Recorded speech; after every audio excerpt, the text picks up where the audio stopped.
the faces, which is really cool. All right, go live. Yeah, it's really, really good. So we have Claire to thank for that.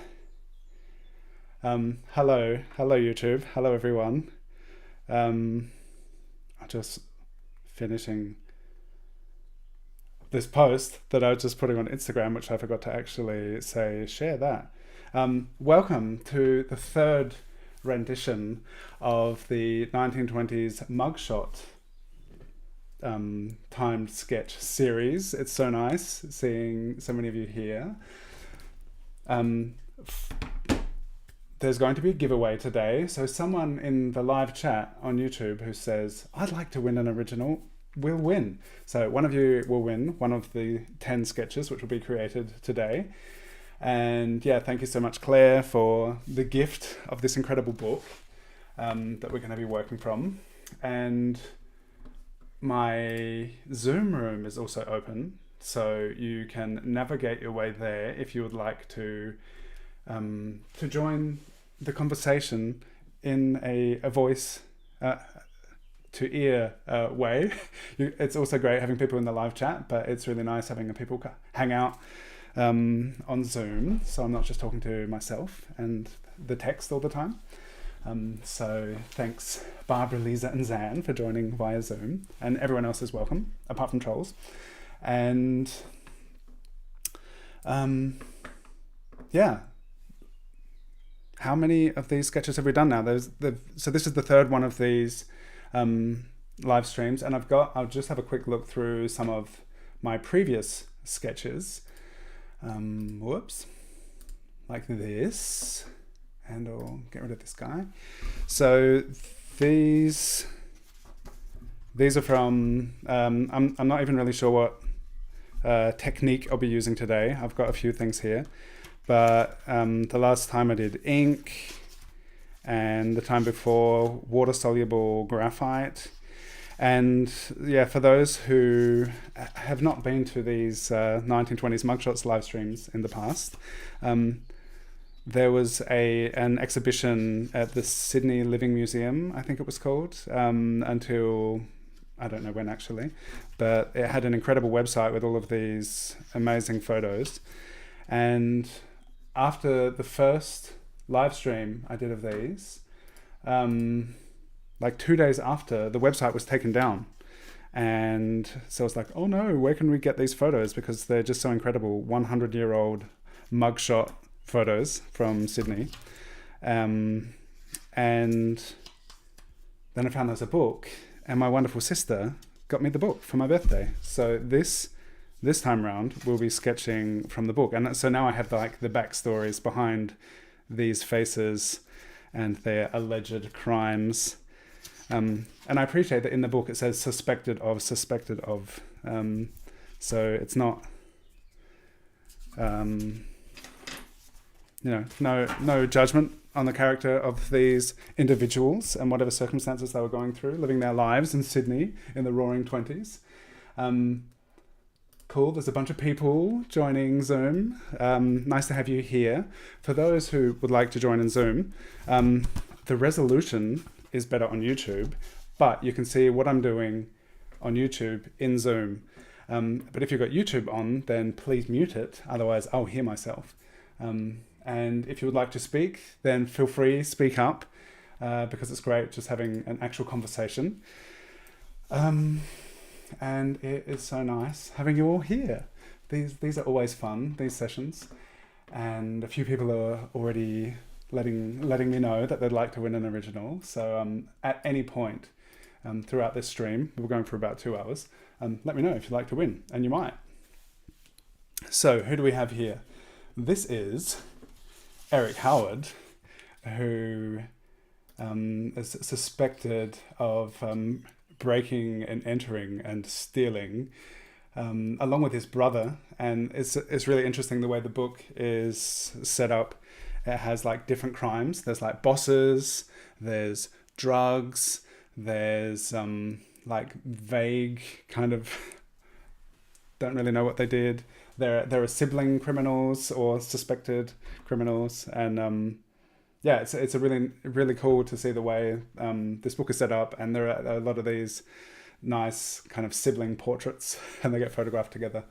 And yeah, really interesting about these pics is that the police photographer developed this style of doing two, the full figure and the portrait on the one negative, and it must have been like a silver plate or some old school technology that they're photographing with, and the quality of them is just amazing. It's so cool.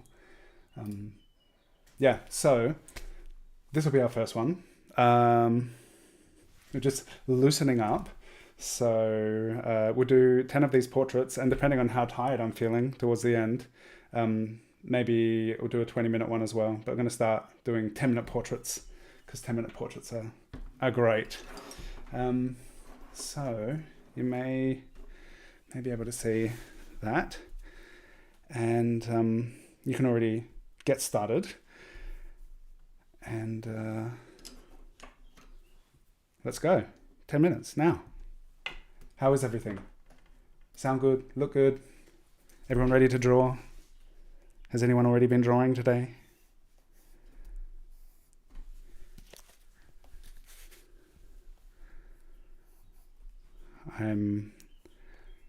I'm home with all of the kids this weekend, my 3 kids, but Iken is staying at a friend's, which is very convenient because he often likes to sneak up here while I'm live streaming.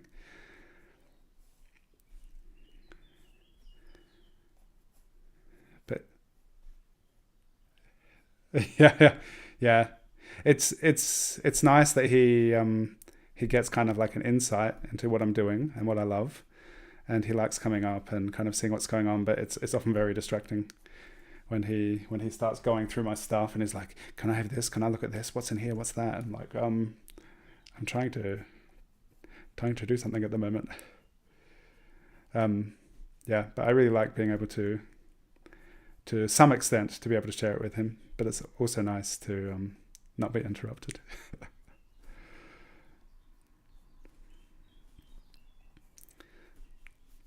So who here has also joined in the last 2? I think it was December. So this is the first time this year we've been drawing from these references. Who's been here for one or for all of them? Let me know in the chat.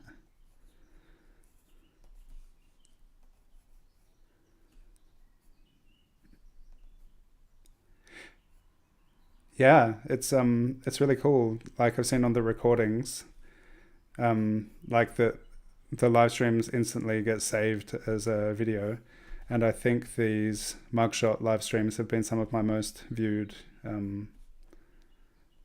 videos on YouTube. So it's cool. It's obviously strikes a chord with lots of people, and I love seeing like after the fact. It's great. So everyone who's drawing along, if you're sharing anywhere on social media, you can use the hashtag drawingwithdylan. And it's great also like months later to see that people have discovered it and are working from it. And it's really nice to know that it's kind of, it lives on and people get to keep experiencing it. It looks very light. Yeah. So I've got all sorts of supplies on my desk at the moment, and at the moment I'm kind of thinking the combination of this. This is a, what is it called? Polychromos, just a brown pencil and ink. Might be my thing today.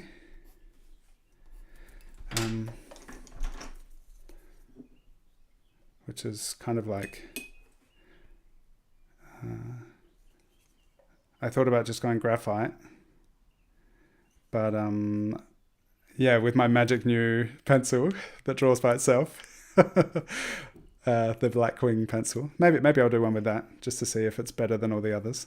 But then as I just flicked through the past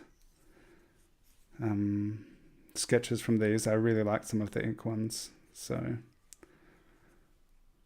we'll see. I'd love to know what everyone else is working with.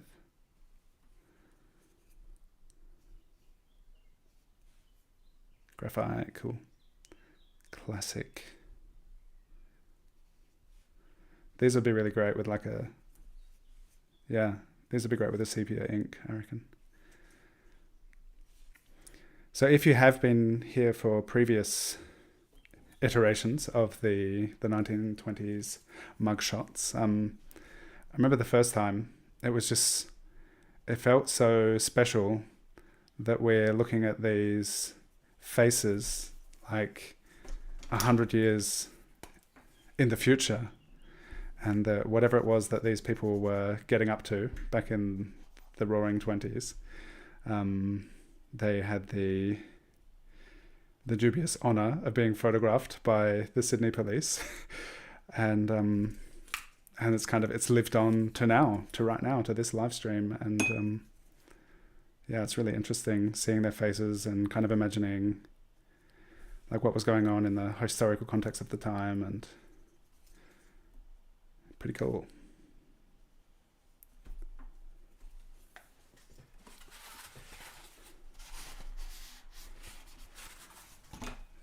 Yeah. It's like, all right, stand straight, smile, please. You'll be sketched by artists in this magical thing called the internet in 100 years. Yeah, and something we've commented on in the past is how all of these people look amazing. They're all so stylish, and it's really cool getting this glimpse into the such an interesting era.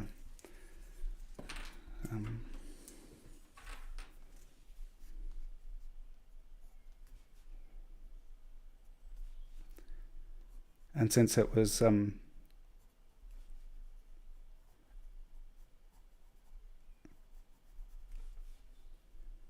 yeah, the hats are tricky, right? Yeah.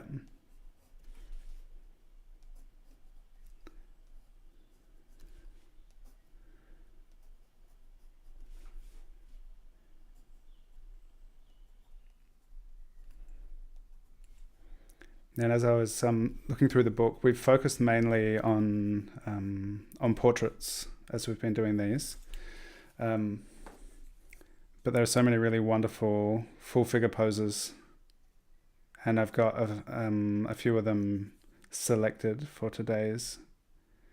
But as I was looking through, choosing reference for this, I was just like, oh, there's so much. Could just spend so much time just drawing from this one book. So much cool stuff in here, and yeah, it's really interesting seeing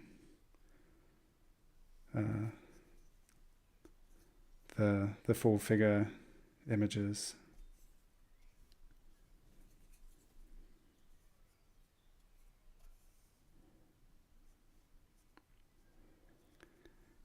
Yeah, and it feels good to get back, like when I've been doing these Saturday streams, doing the 10-minute portraits, because in was it December last year and February this year, I was doing the 10-minute portrait challenge, and where every day we did a 10-minute portrait, and it was so cool, and I thought I would be doing it again and again and again, but things have gotten busy this year. But I love these 10-minute portraits, and I'm sure the 10-minute portrait challenge will happen again. It's just waiting for the right time.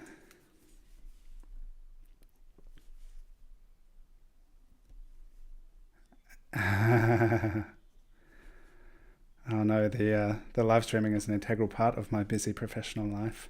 But yeah, I'm starting a big mural job on Tuesday. Monday's a public holiday, and I'm still planning for that. So that's an exciting thing that's happening. There's going to be lots of big portrait drawings as murals. That's cool. Yeah.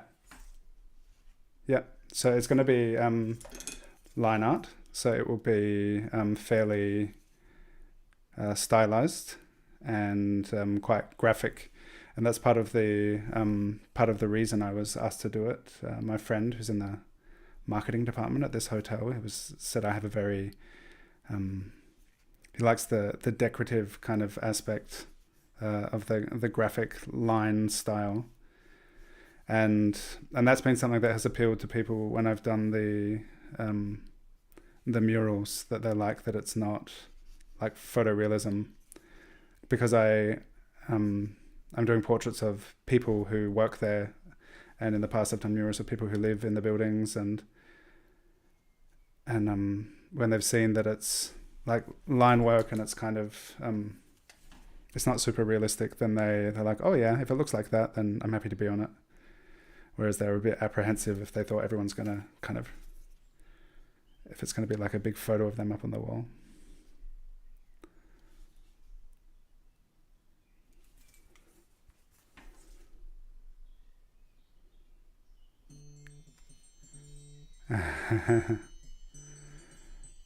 Yeah, and so big, I haven't actually measured how big this surface is. All right, that's our first 10 minutes. Getting warmed up, getting into the flow of things. I always think it's interesting to see, like, do things get better as time progresses, which I used to think was the case. And then with Faces of Jazz, Lisa, the piece that you chose of Eric Dolphy, I think that was the first one. Just like bam, it was so cool. All right, our next suspect is Dorothy Slatter, who is a child who reminds me so much of my dad's mum. And I don't know, 1920s. I don't think this could be her. She's not really from that part of Australia, but she's suspected of stealing Dorothy. So this could be challenging because kids are challenging, but she has a very kind of grown-up look to her, and she looks like my nana. But we've tried drawing kids in the past, and it's been tricky. But let's just try again, see how we go. I love the hair shape and the jacket. It's just like these awesome big shadow shapes. So don't think of it as child, just think of it as abstract shapes. That's what we're drawing. Hilda, what is the name of the first guy? That was Eric Howard. And this is Dorothy Slatter. Silke would like to win. Hi, Alex, Jeanette. So nice seeing so many people here, all of these names, and anyone who would like to win. Just say in the comments that you in the live chat that you would like to win, and take note of what you think I've done particularly well, or what strikes a chord with you, and what could be yours. And Alex, I just sent your sketch today. It just took me a couple of weeks. All right, 10 minutes, let's go. Should I keep going with this technique, see if what I can do?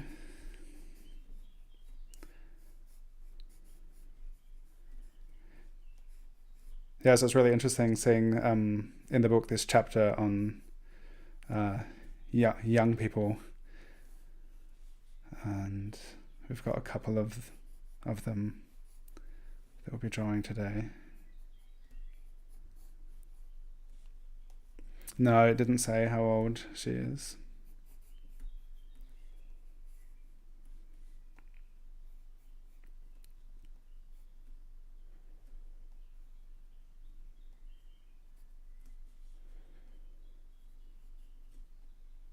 That's probably not my nana, because these photos were taken in Sydney and she was from Perth, which is like thousands of kilometres away from Sydney.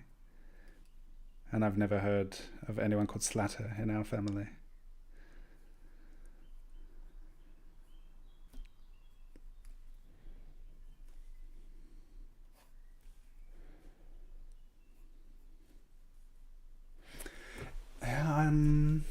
Maybe.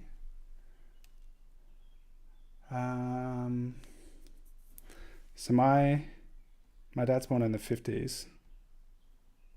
No, I guess she'd probably be a bit older than my nana, I guess. Because I don't know.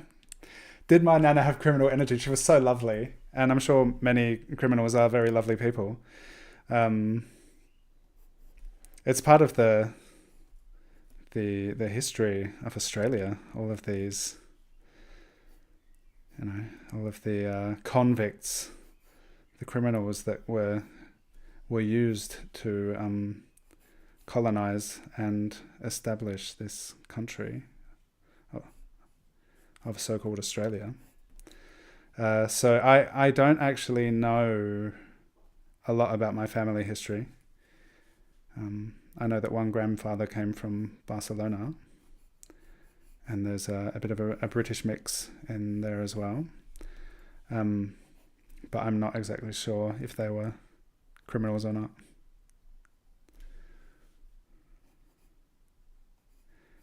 And that's something I really love about these photos, is that there's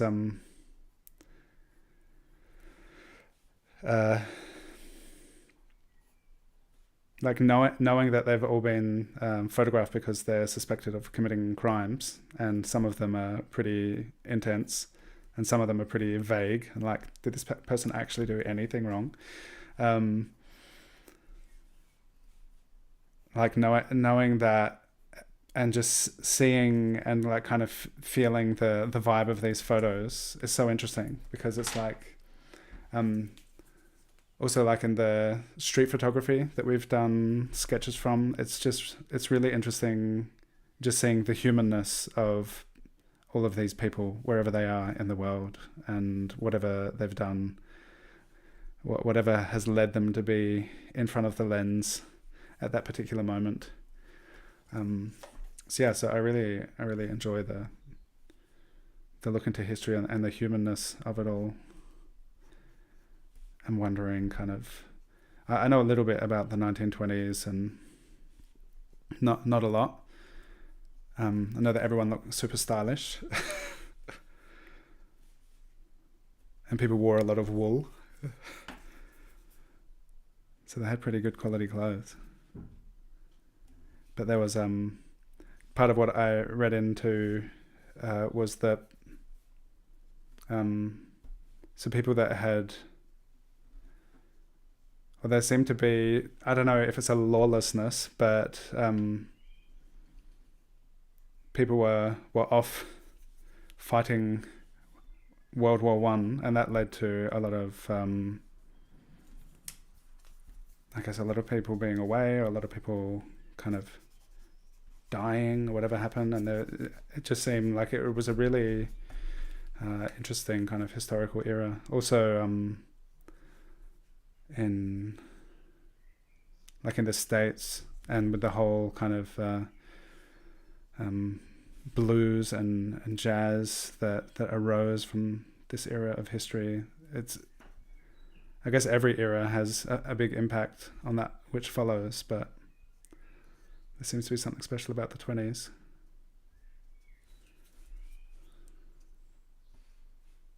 Hang on, I can't remember what got me on that train of thought.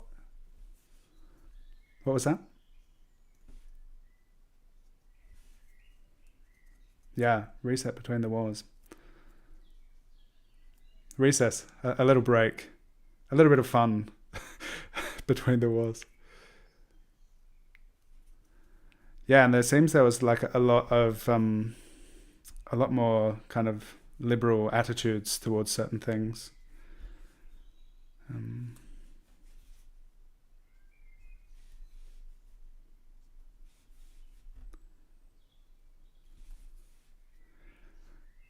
Yeah, well, Australia being part of the Commonwealth were kind of there as allies, and there were a few big battles that they participated in. Gallipoli is a pretty important place. in the for Australian activities in World War II. I'm not sure in the First World War what they got up to really. And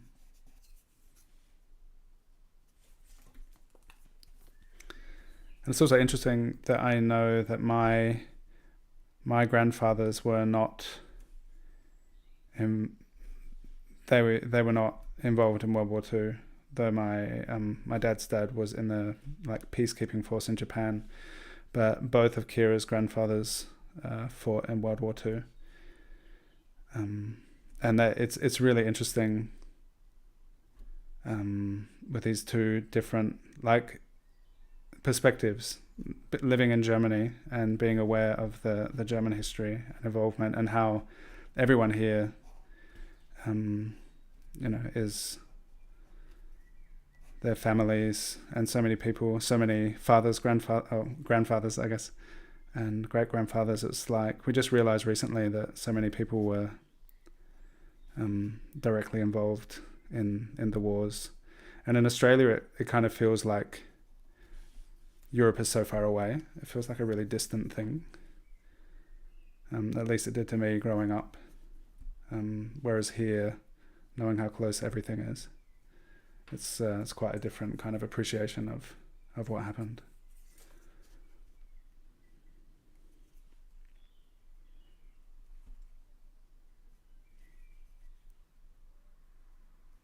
Oh yeah, there's a huge like guilt and shame thing in Germany.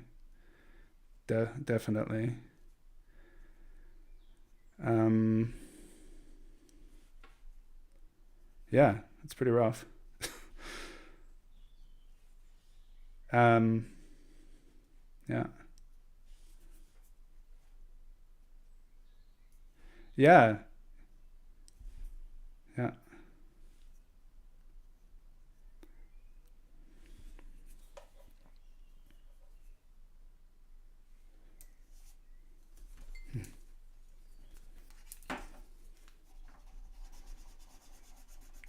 yeah. Well, they were all, yeah, yeah. Um, yeah, and interestingly, like with Kira's grandfathers, it left a huge psychological burden there, the role that they played, and I guess that's the case for a lot of people.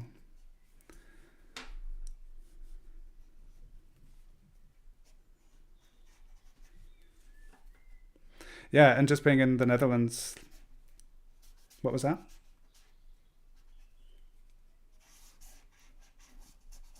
Yeah, yeah. And in Australia, like, just something I noticed, like, pretty early on was growing up in Australia. A lot of public spaces have like cannons and stuff in them, like, and it feels like a pretty extreme glorification of war, and that's totally absent in Germany. There are no like weapons on display. And I was in the Netherlands last weekend, and we were riding along, and we rode over a bridge, and on the side of the bridge there was like this turret, which was like a tank defense thing. I was like, oh, that is so weird, because you don't see that kind of stuff kind of exhibited and proudly shown in Germany. All right, that was 10 minutes. That how did everyone go with our first child of the day? Thank you, Dorothy Slatter.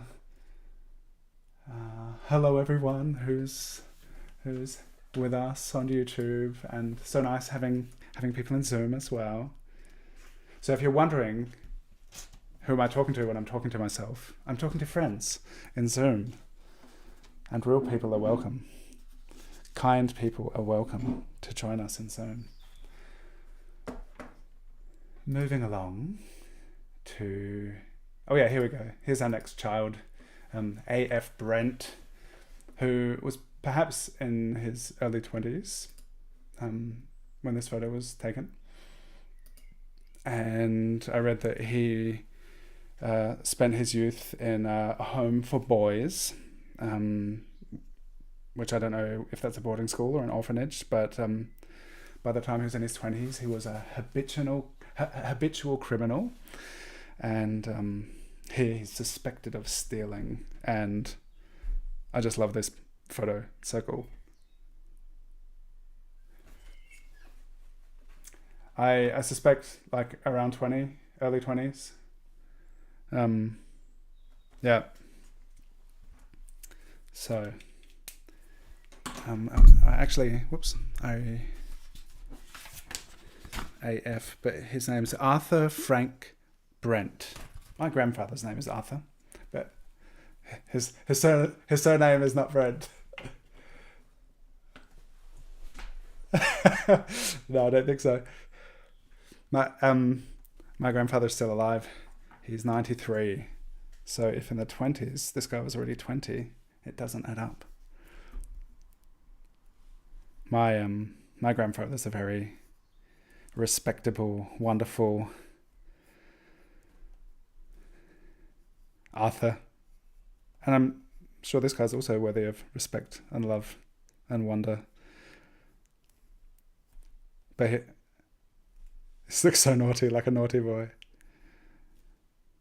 I liked the phrasing that he became a habitual criminal. Just like, or just, limited opportunities perhaps, who knows.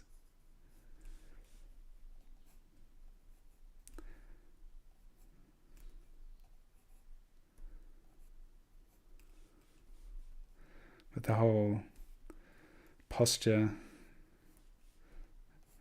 it's such a cool photo.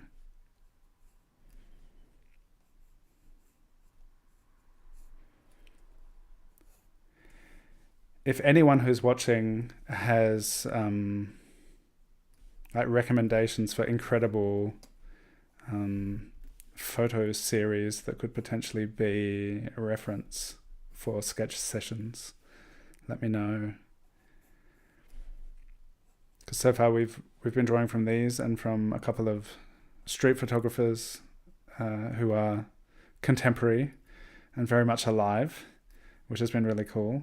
Getting a glimpse into Boston, New York, Shanghai, and Mumbai. Those have been such cool drawing sessions. And Earth's World, I think it's super interesting. I'm ambivalent. I'm not sure. I see a lot of incredible work.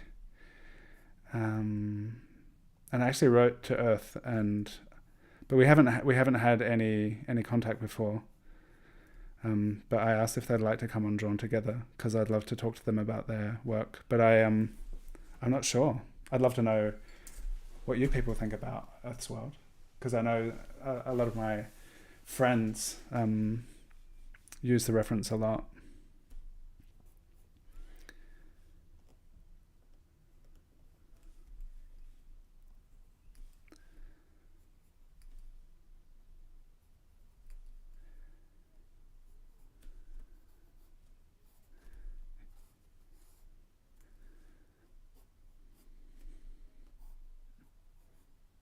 Yeah, I love the candid aspect of it. So cool.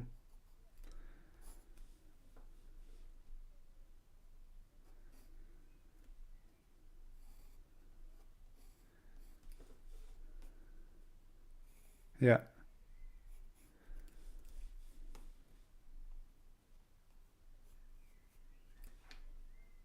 Hmm. Yeah, that's what I'm kind of not sure about.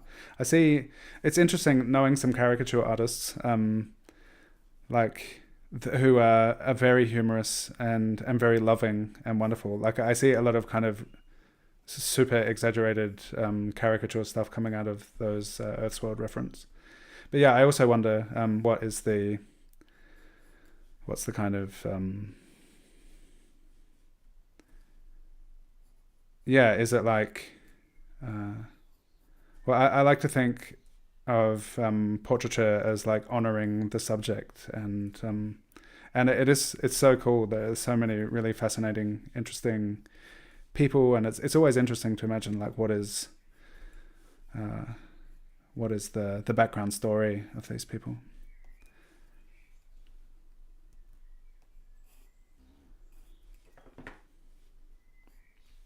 Mm-hmm.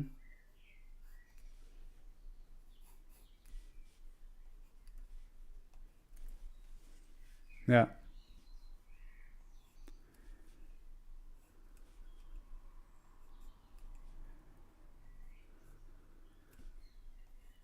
Mm-hmm.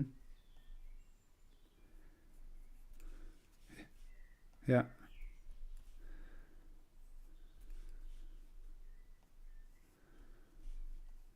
Yeah. Yeah, and a friend suggested getting in touch with the idea of prospective guests. So anyone watching who has not been to Drawn Together, which is our Thursday show, Shannon and I um, have chats with people as we draw them, and I've also asked there who should we invite to be guests. So you're all welcome to let me know who you'd love us to have on as a guest. And someone suggested Earth's World to me and said that they contribute so much to the like creative community online, and it would be really interesting to kind of know about their process and their thoughts on their own work, um, which would be super interesting. Yeah, I think that would just um, that would make things.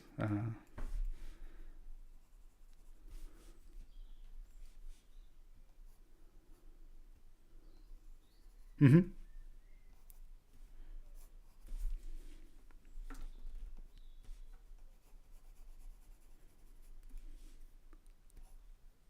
Yeah, yeah, yeah,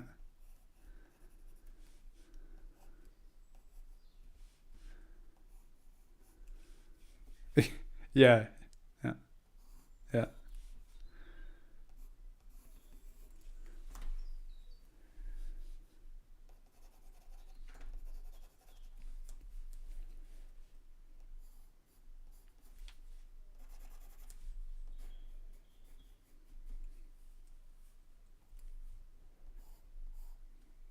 Mm-hmm.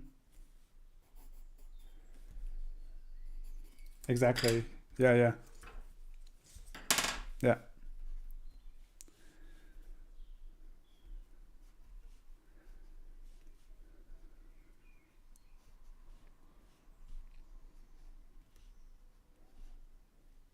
Mm-hmm.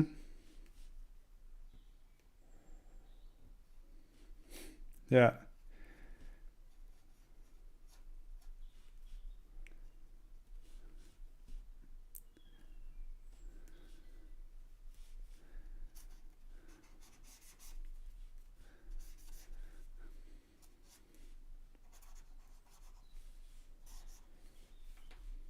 Mm-hmm.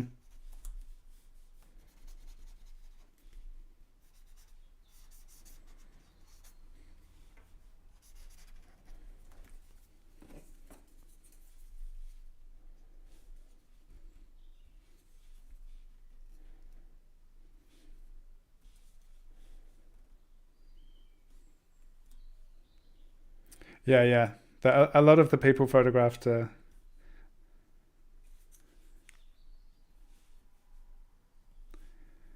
Yeah, yeah,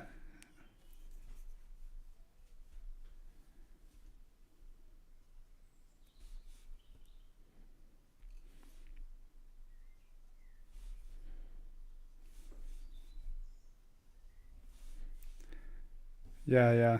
About being. Yeah, that's interesting. Something being so highly curated. Um, yeah, and Hilda just said something really cool. There's an interesting discussion happening in Zoom.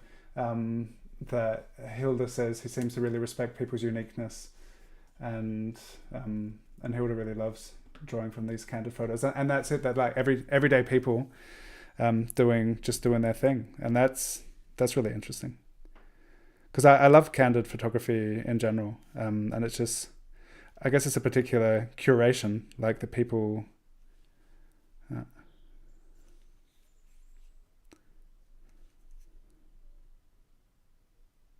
yeah,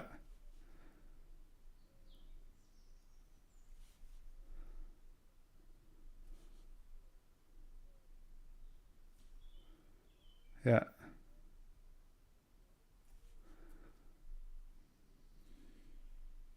mm-hmm.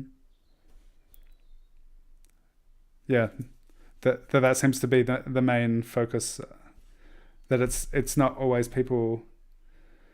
It's not people looking their best, and it's not necessarily, or maybe they are looking their best. I don't know. Yeah.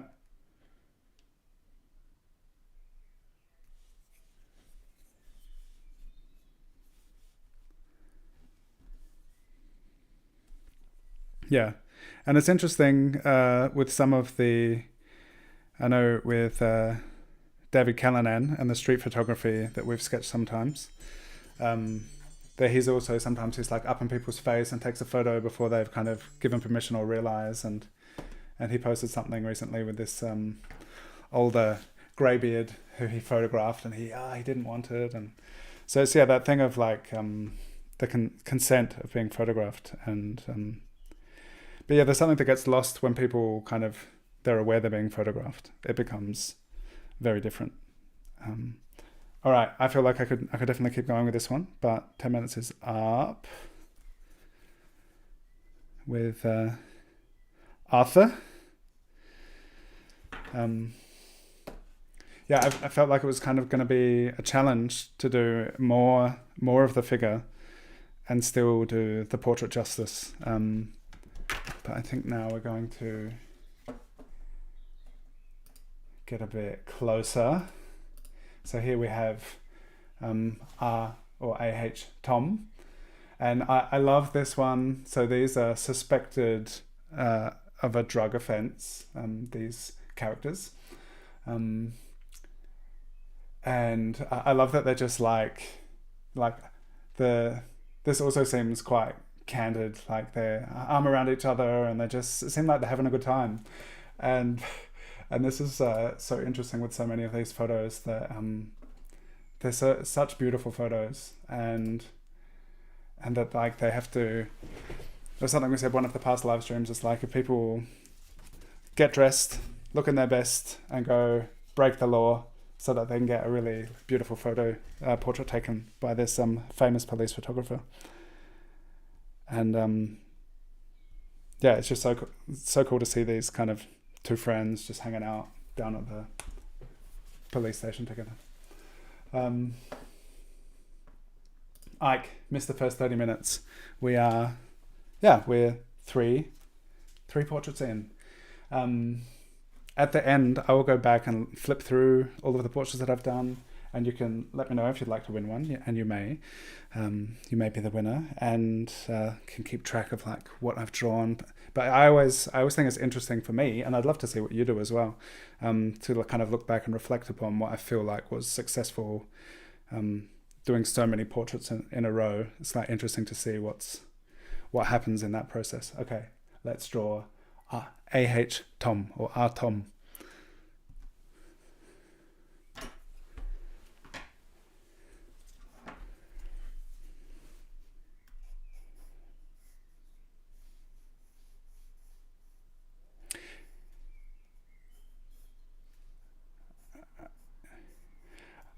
Yeah, that would be really interesting.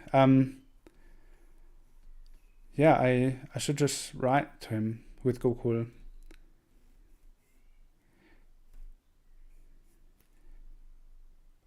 Yeah, I just people that live further into the night. So far, Drawn Together has been at 9 p.m. Thursday. And there are people in other parts of the world that have been like, oh, that'd be really cool to have a chat with them, but we'd have to figure out a different time slot to do it in. A night owl, maybe. I know Mythological is here, joining us from India. So so cool to see you here in the chat, Mythological. Lewis is here as well, awesome. So great, so many people here. It's nice having you all here, and really lovely having so many people in Zoom as well. So I mentioned earlier the resolution apparently is higher on YouTube, but the conversation is more direct in Zoom. So you can do both and have the best of both worlds. And just thanks to everyone who's here. It's just always fun hanging out and drawing together.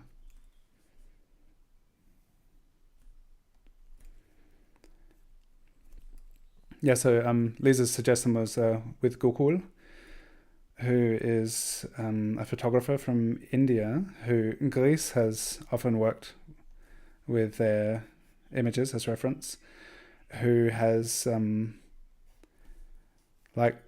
I guess fed their own photography into one of these AI image generators and creates this really incredible kind of almost like sci-fi, fantasy, Indian street photography, and it's so interesting. I've really, of all of the AI generated imagery I've seen, the work of with Gokul is really really moving and amazing. And knowing that backstory, like that it's actually their own images that have the AI has been trained with. So have taken their own like database of photography and using it to generate these fantastical images. It's super interesting.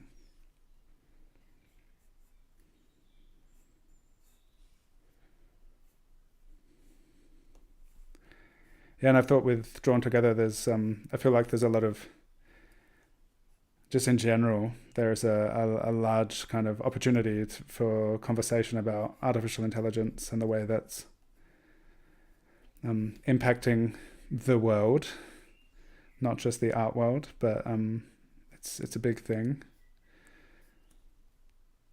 And so it's interesting to see people use it in a really creative way.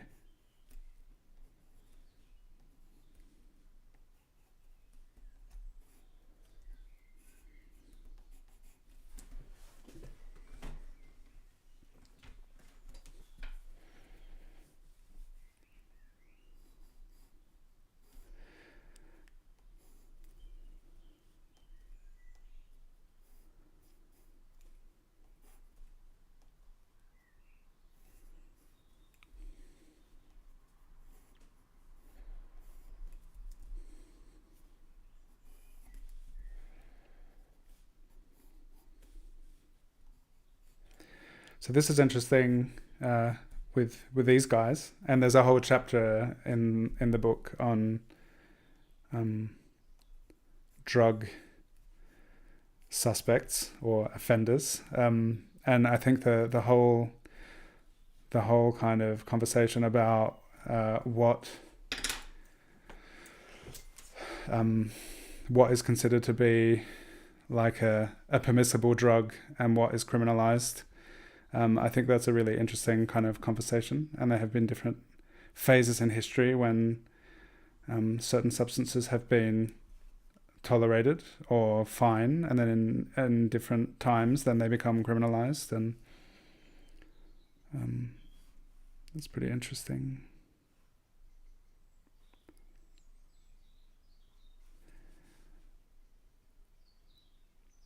Well, this one just said drug offence. But there are some others that say we're going to have a cocaine carrier, and there have been there's some other people in the book who were working with opium, and I read this book a long time ago, so the details are really hazy. But it's set in New Zealand during the gold rush, the luminaries, and there was there's like an opium den, which used to be like a kind of tolerated thing that people would go and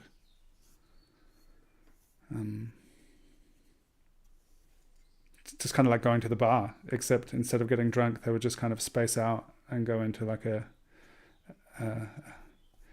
hazy dreamland, I guess. And yeah, this thing about like what drugs are allowed in society because they kind of still fit the idea of productivity, like caffeine, nicotine, alcohol, which is a bit weird, and the drugs that like make people introspective and less keen to be productive are kind of not really desirable by society's urge for productivity.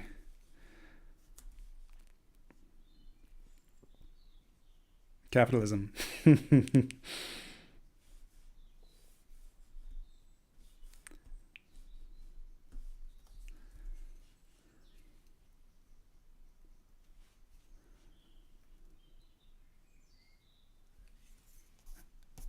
Oh yeah. It's really interesting, the history of some substances. Like, I remember visiting a friend whose family have a farm in Germany, and I think the family have been farmers for ever, perhaps, many generations, and how drinking beer used to be the done thing because it was cleaner than water. And so like perhaps it was watered down, or perhaps everyone had a stronger tolerance for alcohol. But beer used to be cleaner than water, and then at some stage tea and coffee became available, and they made people more productive than beer. So then tea and coffee became, or caffeine became the preferred beverage. So rather than taking a beer break, it would be a coffee break and get people kind of buzzed and focused. But things that make people want to chill out and look at the sky or look inwards, they don't help get things done on the farm.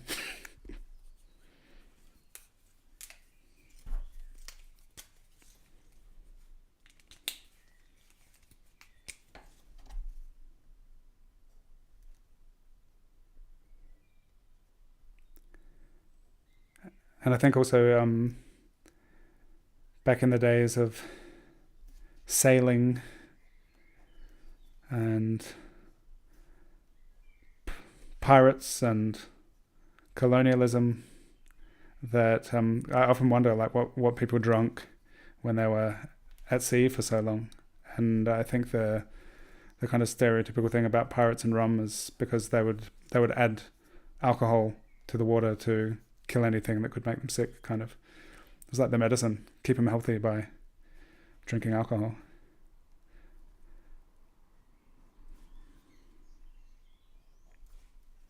Yeah, a bit of a trade-off. Yeah.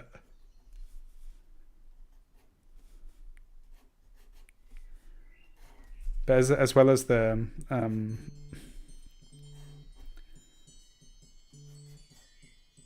that's it. That's our 10 minutes with our Tom.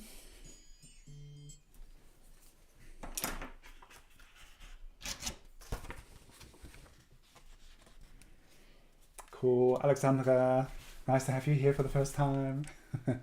Maybe you will win. Anyone who wants to win one of these, just let me know in the chat. And our next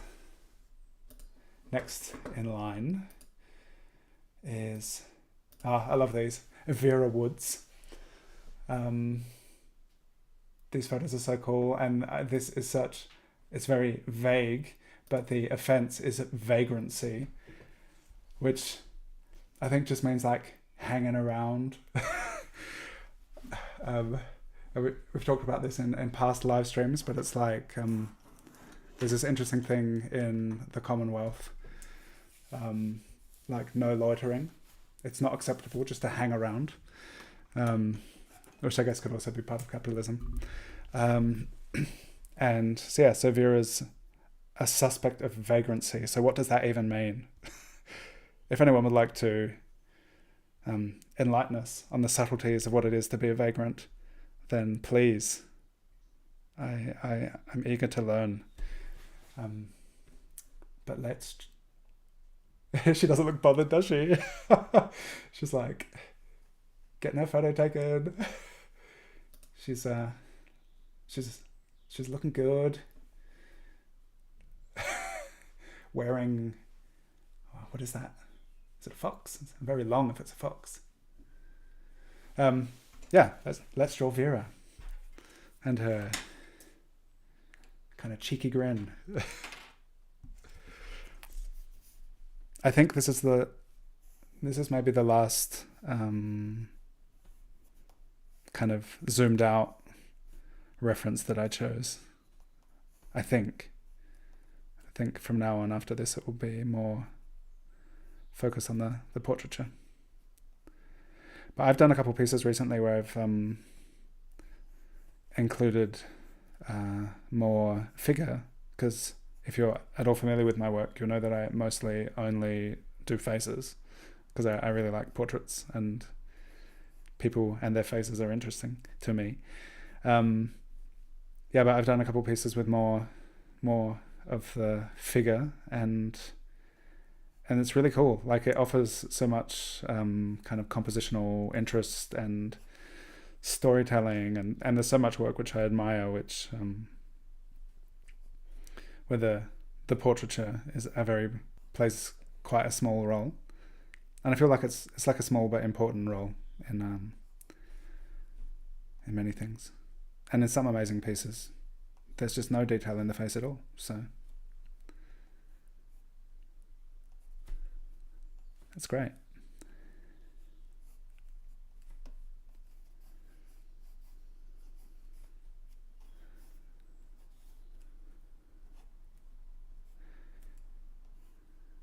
She's really dressed up for her vagrancy.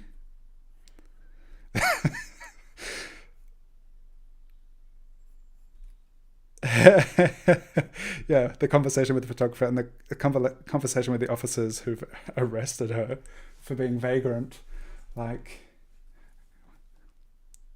yeah. Like,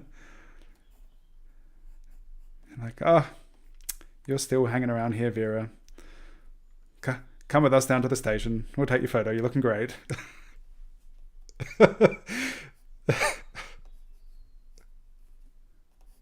I wonder if the descendants of any of these people will ever watch any of these live streams. I'd love to hear from you if you do.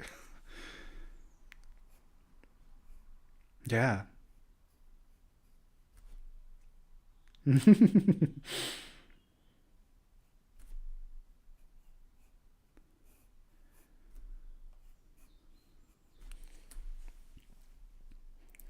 I feel like these are particularly... I don't have much of a connection to Sydney, but it's interesting. Like, I wonder about my Australianness, because it's not something I think about much. And but kind of knowing some of the history of this place and having grown up on that continent, yeah, it's kind of interesting.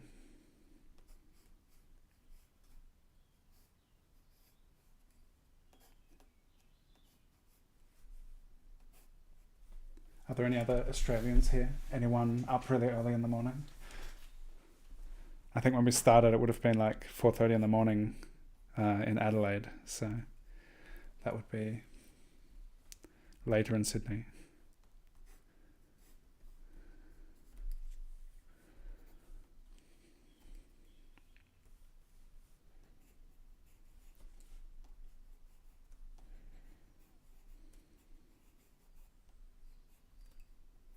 Yeah, very intricate hat. It's amazing. It's got this veil. It's really cool.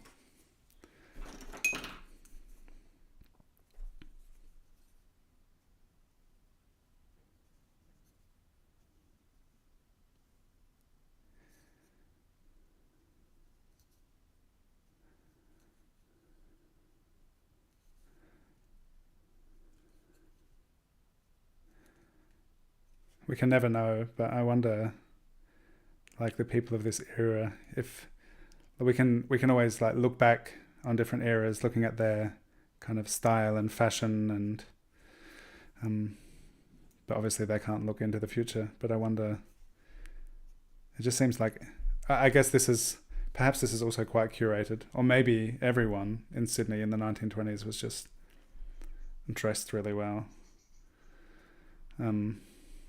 Oops. But yeah, I wonder how it would be for them to kind of look into the future and see how people get about these days.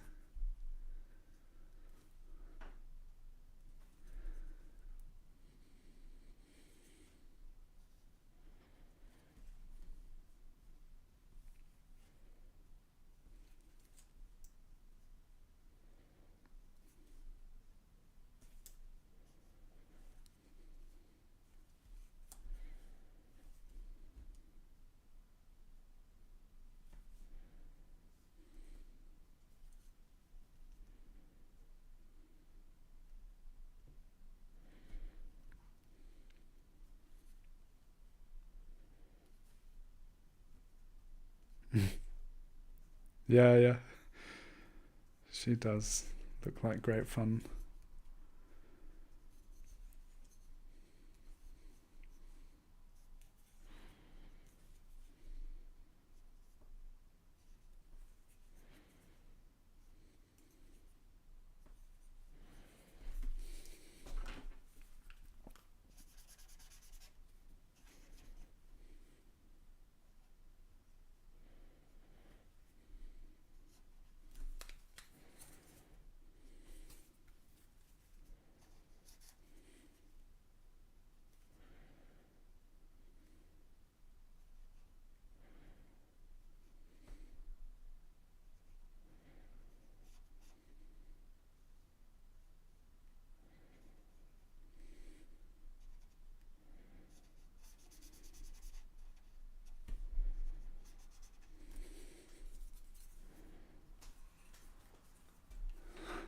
Ciao, Guru.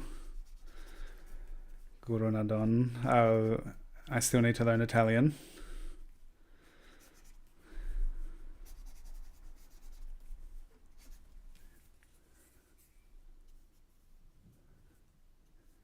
Who here can speak Italian? Yeah? Cool.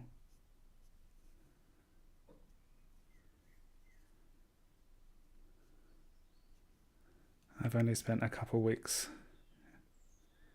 in Italy.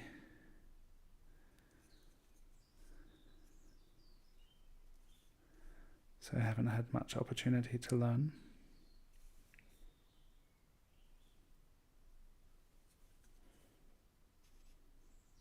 But I love that you always comment in Italian, Guru. It's awesome. It gives me an opportunity to expand my experience of the Italian language.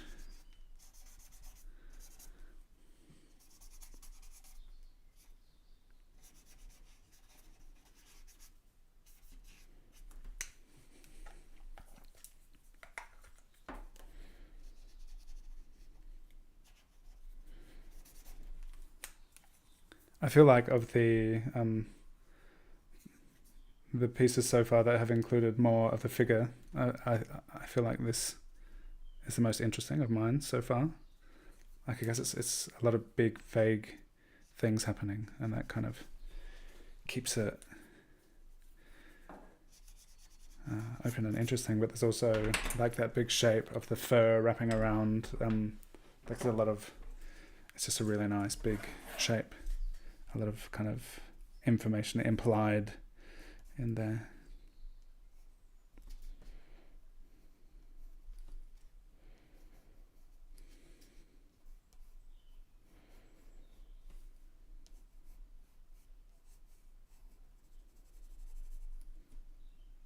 Yeah.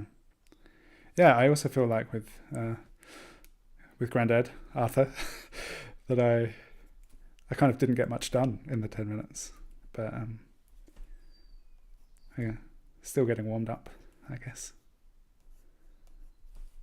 And sometimes it's like I feel very, very drawn to just kind of get stuck into the portrait sometimes, but it's a good exercise to go beyond that and do some different things sometimes.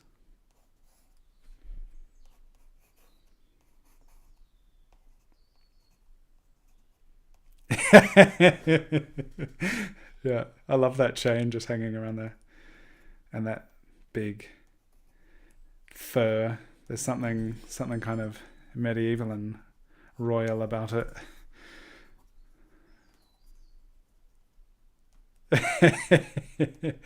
Oh yeah, yeah. Like I wonder, these people are wearing wool all the time, and it gets really hot. I don't know if they're all photographed in summer, winter, what time of year it was.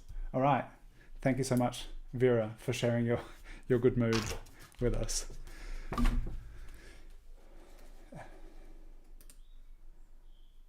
Okay, next we have this merry band of three. And we'll be drawing a Beck to the right, who was not actually arrested, or not, what do you call it when people actually get charged? He wasn't charged with anything. But these three were suspected of possessing housebreaking implements.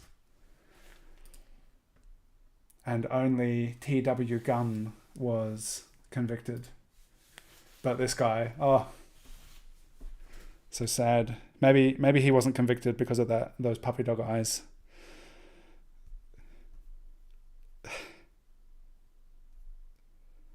I love this photo.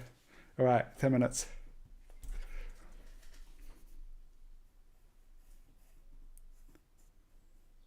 Vera. Was it? Yeah, Vera Woods was the last one. You've got them on a spread together. That's nice. Be some nice spontaneous interaction between the two.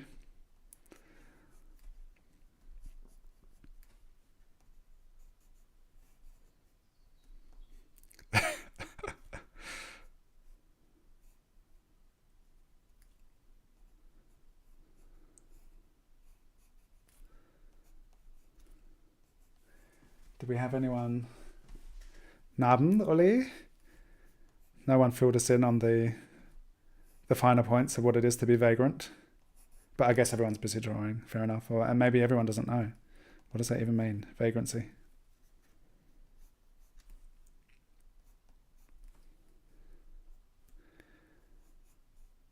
I think Julia had a few kind of insights last time.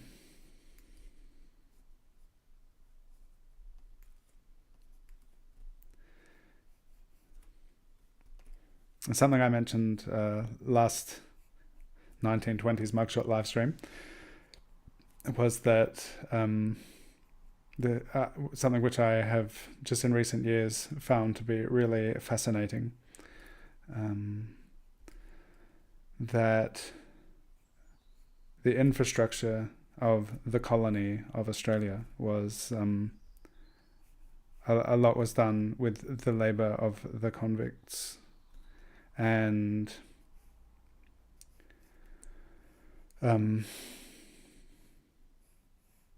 the law enforcers. So there's this idea of Australia as like this chilled, happy-go-lucky, laid-back place, kind of cheeky and anti-authoritarian, which is true, but also the authorities and the people who were there to make sure the convicts do what they're told, that they also play an important role in the history of Australia, obviously. And so as much as Australia is full of the descendants of convicts, it is also full of the descendants of the lawkeepers and the authorities. And so there's an interesting kind of, I think, dynamic between the two.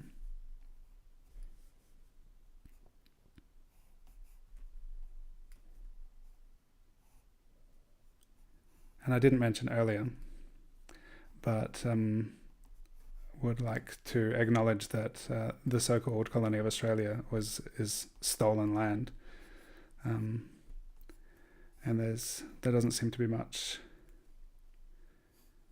I haven't noticed so far in the book any recognition of that.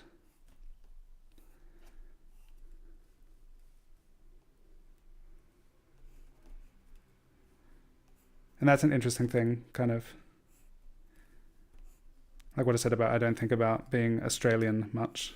That I follow a lot of First Nations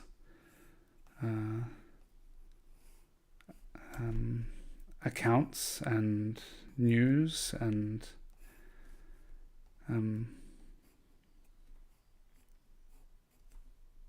to see it's interesting, like having this lens into just this little snippet, this window of Sydney in the 1920s, but to know that the colony kind of was founded here, and a lot of terrible things kind of mark the founding of the colony here, is rather unfortunate, and it's just how it is, and something people need to be aware of and acknowledge, and in whatever way possible to respect and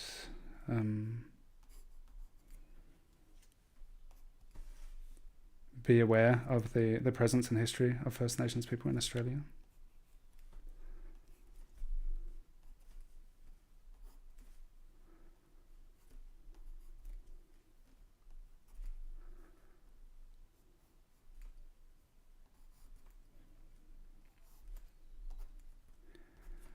Not very.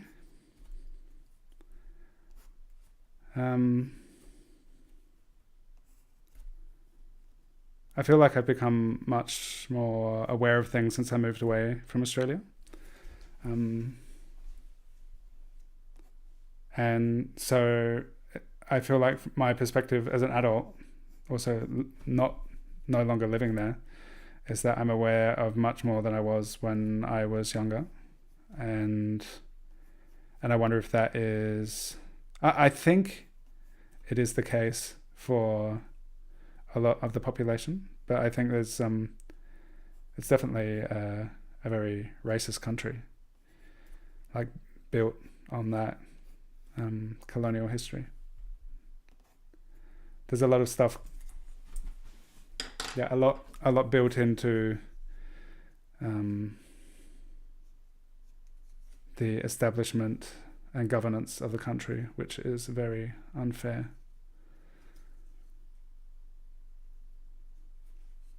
Yeah.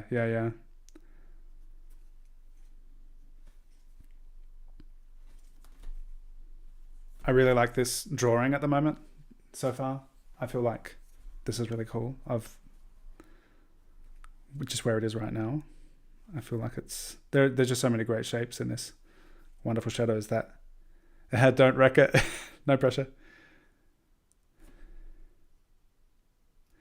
Yeah.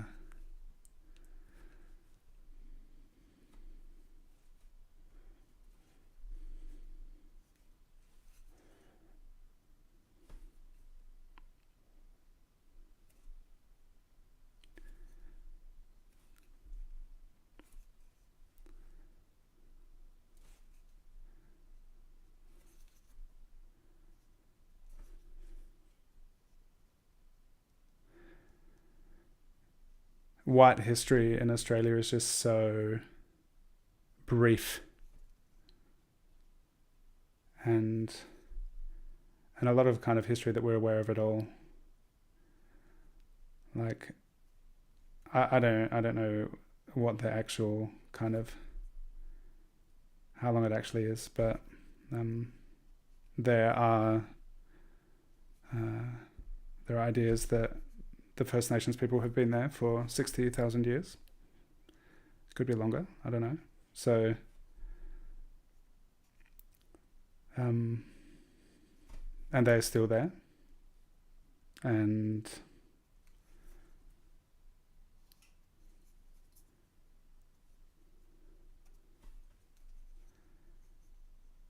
oh yeah, it's so arrogant. I feel like a lot of the kind of large-scale problems in the world, that a lot of it has to do with that kind of colonial arrogance, kind of the environmental situation, and just the lack of respect of People. Yeah. Humans. Yeah. Yeah, anything living, that's right. This weird kind of... Yeah. Yeah. Yeah.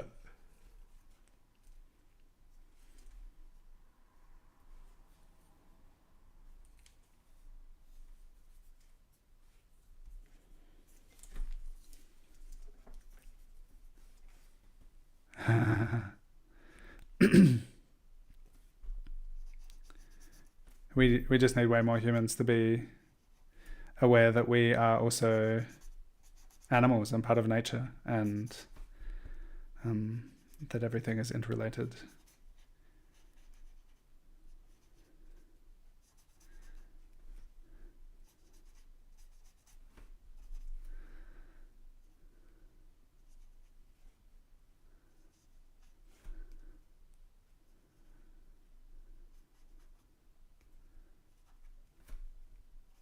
I am one of those damn hippies.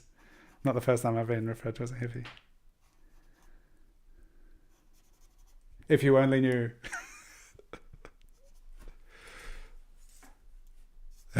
Me too.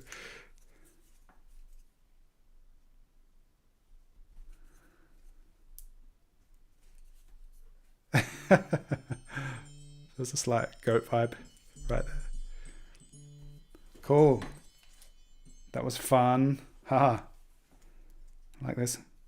Yeah, that was 10 minutes, but I'm just gonna put in a background to kind of make a Beck kind of pop out a bit more, so you get another half a minute if you like.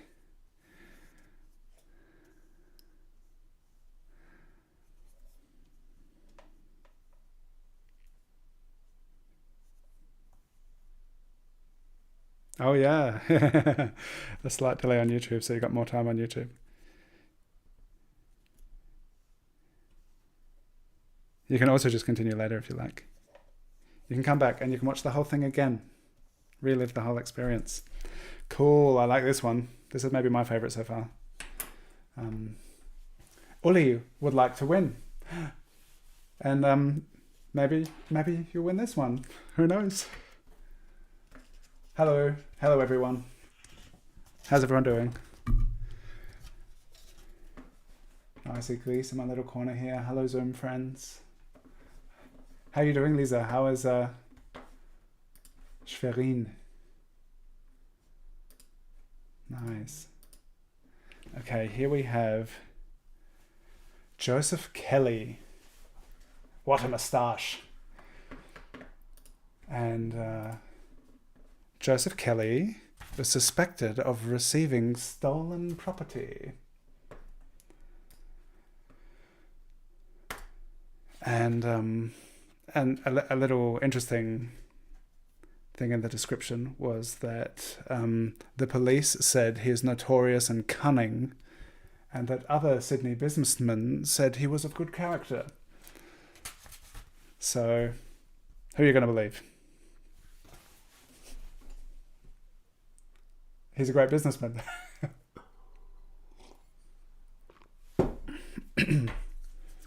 All right, 10 minutes with Joseph Kelly and his moustache.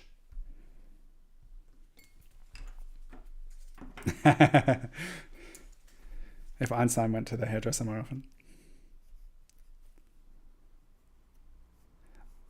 I just think that moustache would be really obstructive to eating and drinking.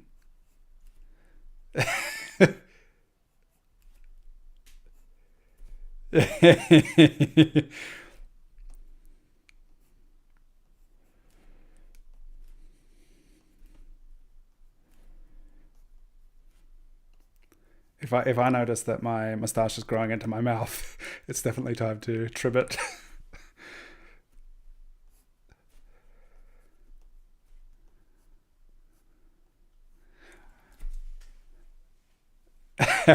Walrus moustache, yeah.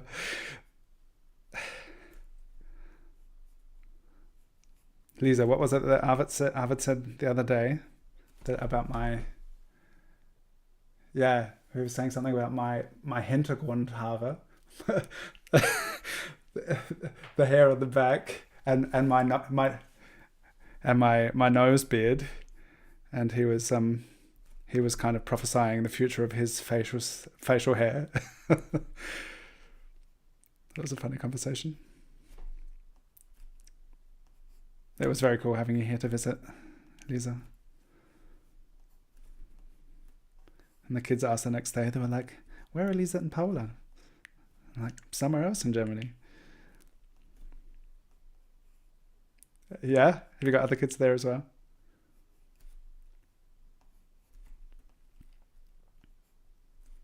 Cool. And how's Paula doing? No?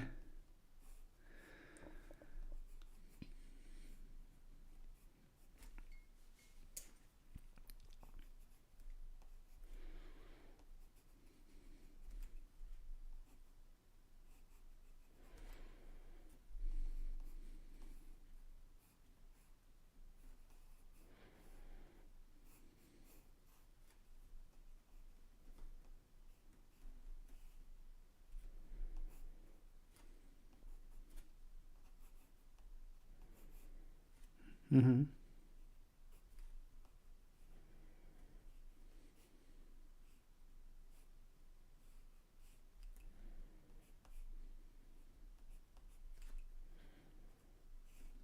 Missing her couch.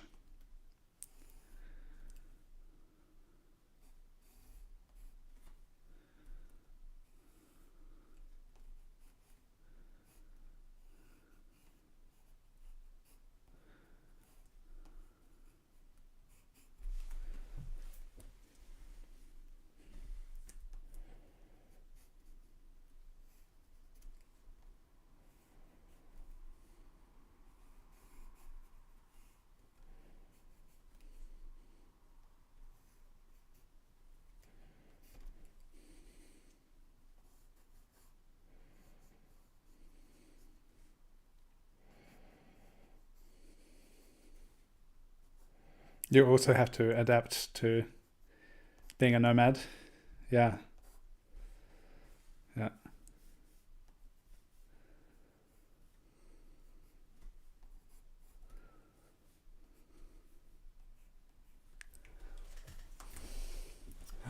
Hallo Ute. Du möchtest auch gerne gewinnen. Vielleicht ist heute der Tag. Die Nacht. Die, der, das. I always just kind of guess. Hit and miss. No one corrects me, so I don't know. Apart from teenagers and children, they're like, das. Like, it just sounds like saying the to me, so. Die Nacht, good. Das Tag, der Tag. De Tag.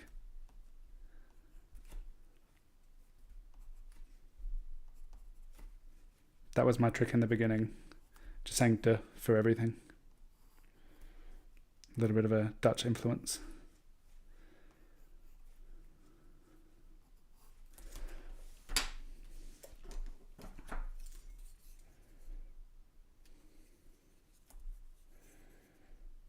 This is such a cool photo.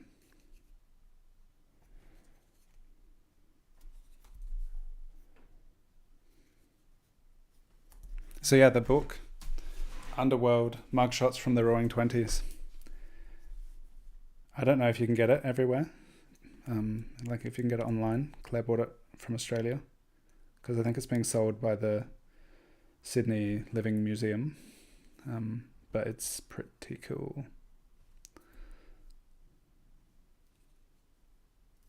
That's what they call it. I think that's what the museum's called. I'm not sure if it's sentient.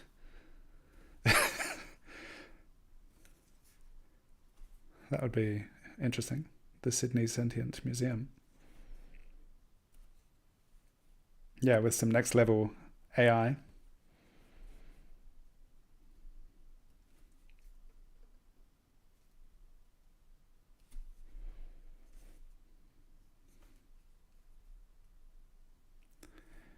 I was so kind of shocked when I discovered these photos and did a live stream, and then it was in December during the first 10-minute portrait challenge, and then we did George Howard, who was the photographer. We did a portrait of George Howard, and then I went back to the website to look at more stories and references, and the website was gone. It's like, what happened? So it was there just long enough to become aware of it, and then for it to disappear.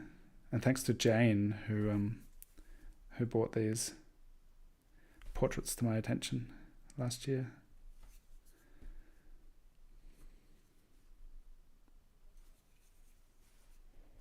Yeah, there's one. I think, well, it seemed from what I saw online, there's only one portrait of the photographer, and I think his name was George Howard. And there are also some photos of New York police photography. I haven't read it yet, so I'm not sure if there's like a direct influence or connection between the kind of the genre.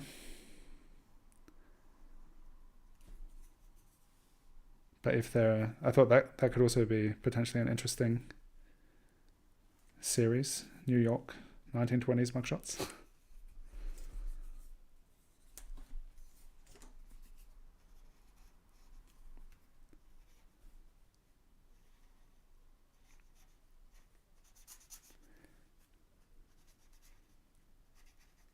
Yeah.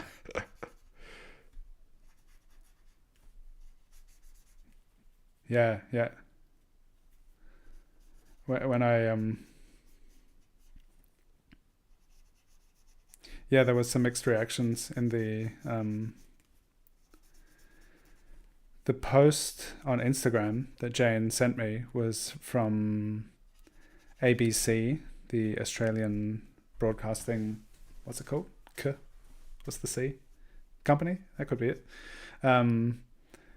And the Sydney part of the ABC had made a post about this exhibition, which I'd love to know if anyone's watching this who saw the actual exhibition. Be interesting to hear about it. Yeah, and so there were people commenting on it saying like, wonder if the descendants of these people, because I guess it depends on the way that that we speak about these people, and just kind of, I think, honoring their humanness and whatever it was that happened in their life that led to them being in front of this lens.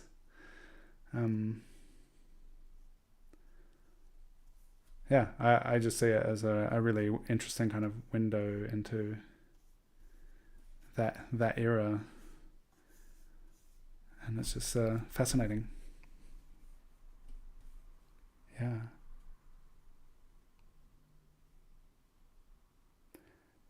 Yeah, so maybe I am related to some of these people. I don't know.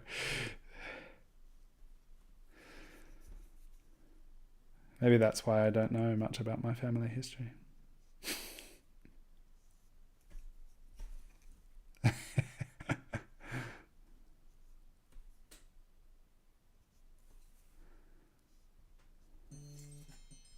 All right, that was 10 minutes.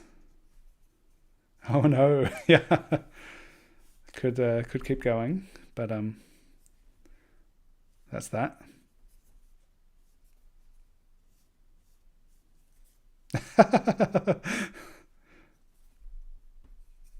A little bit of stress is okay. Exposing yourself to stress that you can handle. All right, that could do with a bit more contrast and definition, but I don't know, maybe later. Just yeah, maybe later, we'll see. Maybe it will just stay like that.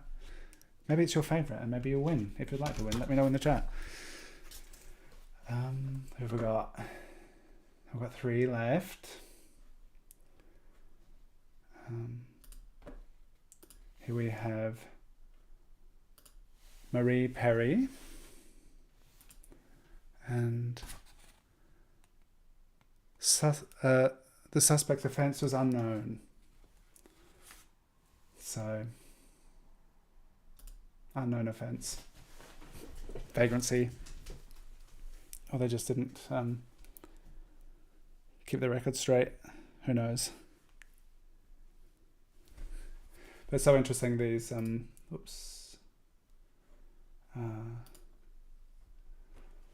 so this is like one negative that has both of these images on it, a double exposure.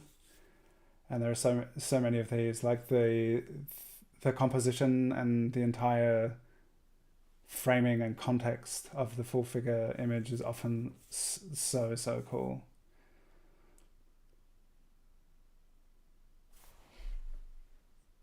A vagrant is a homeless person. Ah, there we go. Arrested for being homeless. There we go. Ah, they have to beg. And then you qualify for getting your portrait taken. All right, 10 minutes with Marie. Thank you for a bit of... Was that a Google definition? Okay. A homeless person who begs.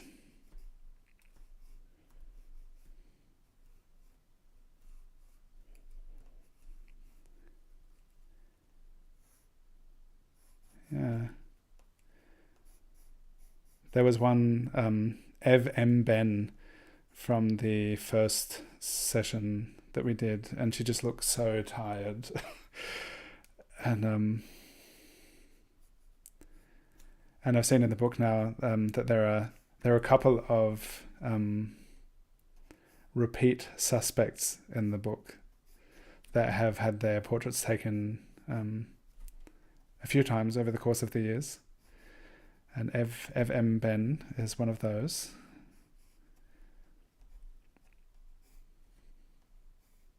And some of the people also have multiple names, aliases,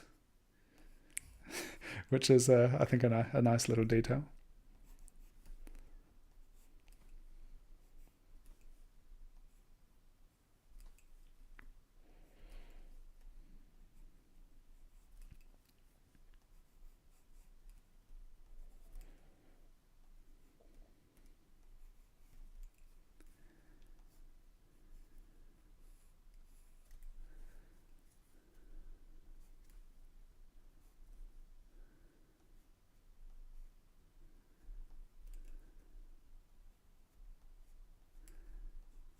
As I mentioned earlier, if you're sharing these, especially on Instagram, where I am most active, I'd love you to tag me. And if you put them in your stories and tag me, then I can instantaneously share them to my stories too, which is a fun thing to do.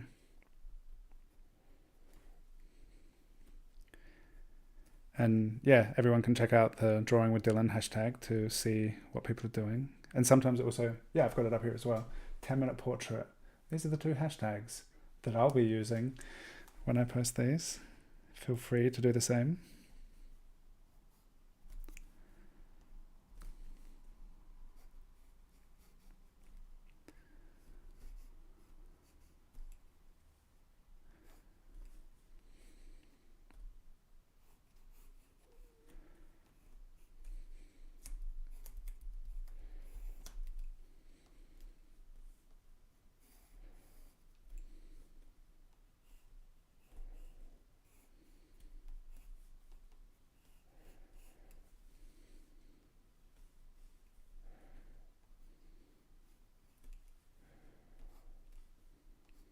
And you may have noticed that this is a kind of hanging out, drawing together, learning by doing, practice session.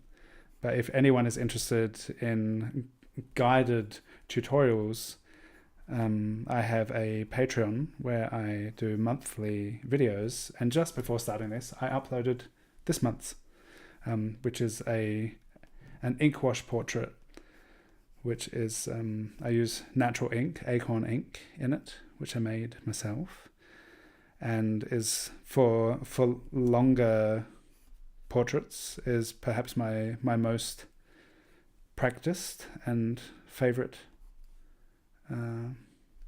method So that's this month's tutorial, and perhaps once this is finished, it will be available in 4K resolution.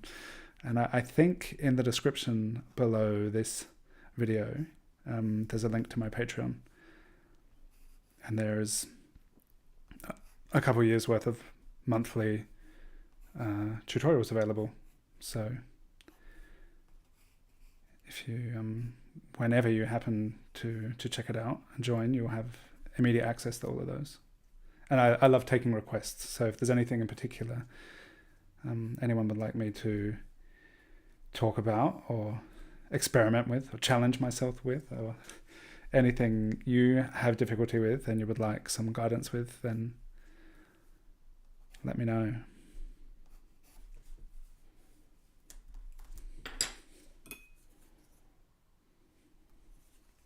This is interesting. With this one and the last one, I feel it was like about 5 minutes that I was like, okay, half the time drawing and then half the time inking.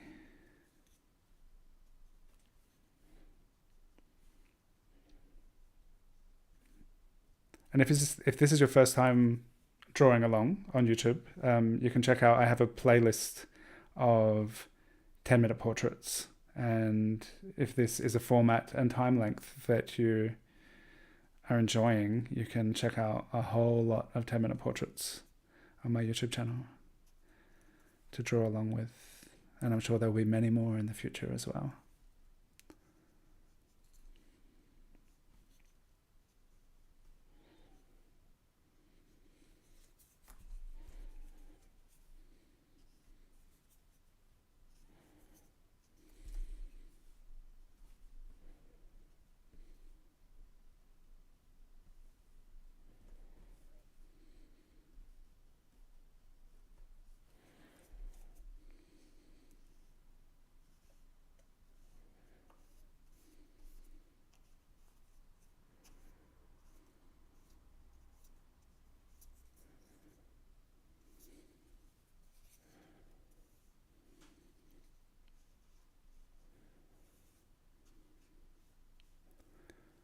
Does anyone?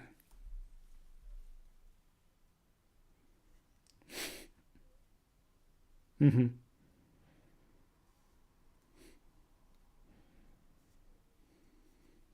Yeah.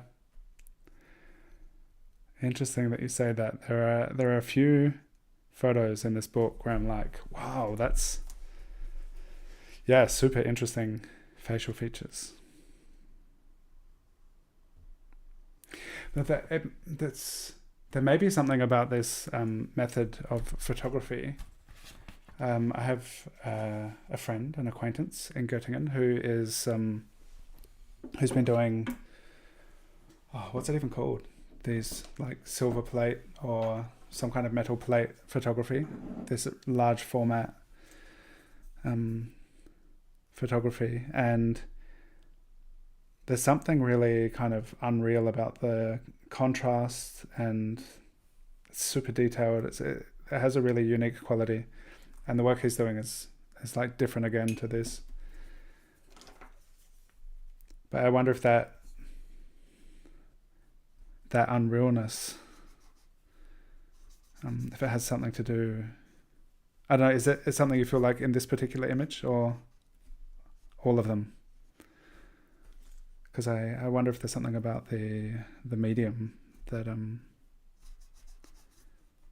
creates this certain intensity in.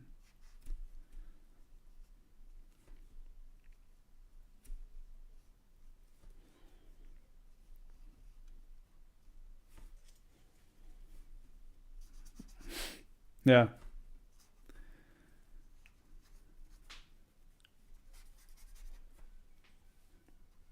Yeah.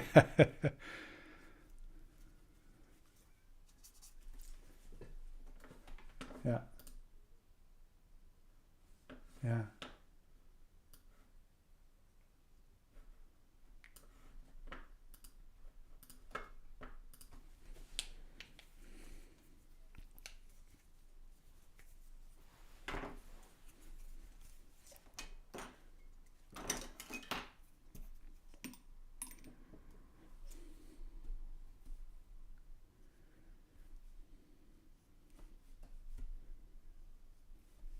Ah, maybe.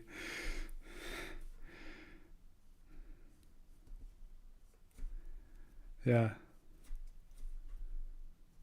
Yes, our one of our remaining two models coming up was arrested for possession of cocaine.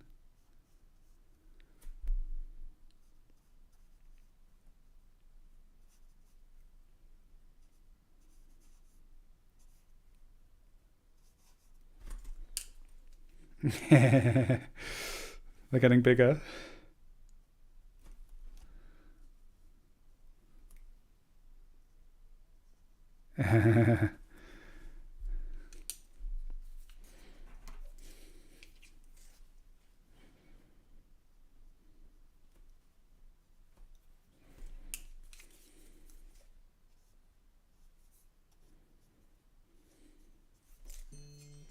Oh, that's time, but got to get into the eyes a bit.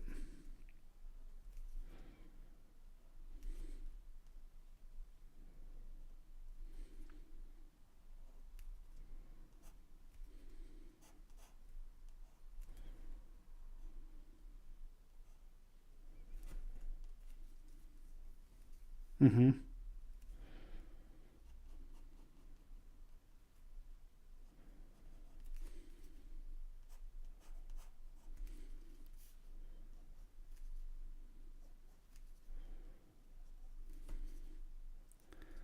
So a little overtime here. And I was wondering, so it's like we've got two left. How's everyone holding up? Because I was wondering whether we do 20-minute posts. Like we've got two more. I mean, they could either just be 10 minutes or we could do 20 minutes each one. I'm undecided. What do you all think? All right.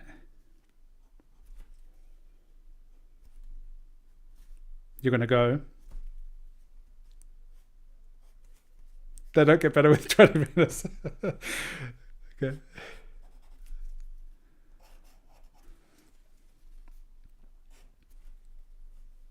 All right. Okay. We'll stick with 10 and then I'll get to sleep a little earlier since I've got all the kids tomorrow and they'll be getting me up early. So we'll stick with 10. All right. Although this was not 10. Okay. All right. So, two left. Verena would like to win. Perhaps you will. Noch einmal. So we have two. And so Faye was suspected of illegal cocaine possession. And then I was going to finish with William Munro, but I was thinking maybe we should finish with Faye because William is intense. I love this photo, but just in the process of this, I was like, maybe we shouldn't finish with him. But it's such an amazing photo. All right, we'll do William and then Faye. And we'll stick to 10 minutes.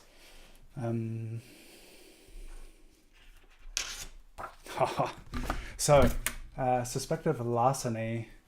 What's the difference between larceny and stealing? Anyone know?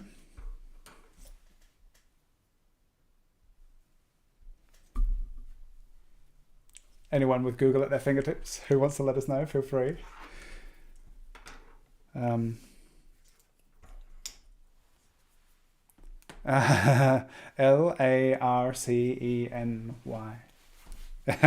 Law-abiding citizens don't know how to spell larceny. All right, 10 minutes, let's go.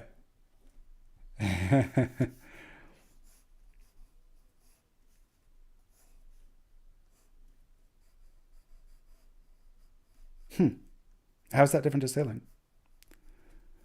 Wait a minute, can you say that again so I can repeat it for YouTube? The illegal taking of property.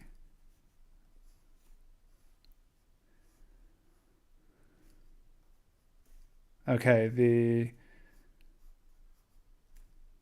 uh-huh. The illegal taking of property of another to with the intent to deprive the owner thereof. So there's other stealing where you illegally take the property with no intent of depriving the owner of it. You just want it. It's got nothing to do with the owner. Yeah.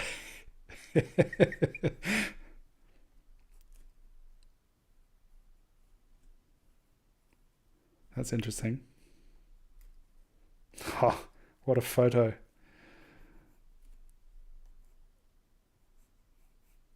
Yeah. Ah, so it's not actually about having the thing yourself. It's about the others not having it. Ah, Robin Hood was a larcenist. Is that a word? Must be.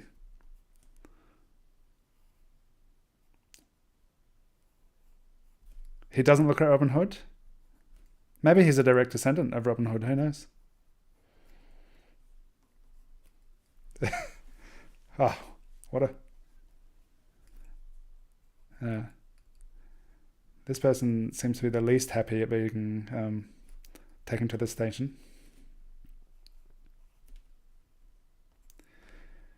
There's a really incredible photo of someone who refused to sit still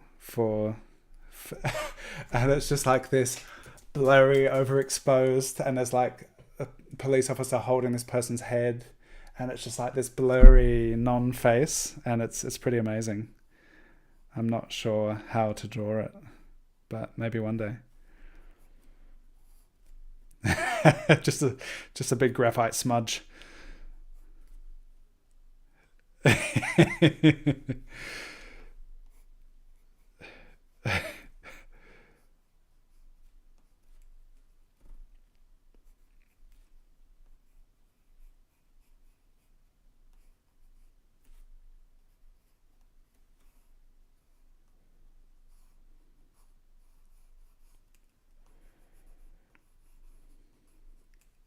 I had a weird thing happen this week.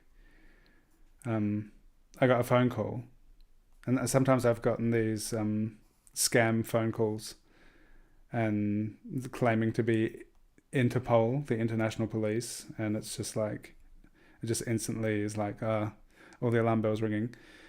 And I got this phone call, and it said someone was doing research about people's habits of watching TV, and I was like, well, I don't really watch TV, but I could answer some questions.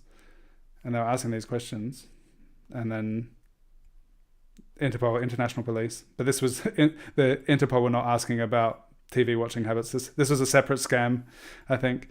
But they were like asking about. So it was like, how much TV do you watch? Like, I don't watch TV. Okay. Do you have a computer? Do you have a laptop? Do you have gaming consoles? And I was like, you just want to know about all my valuable possessions. This seems strange.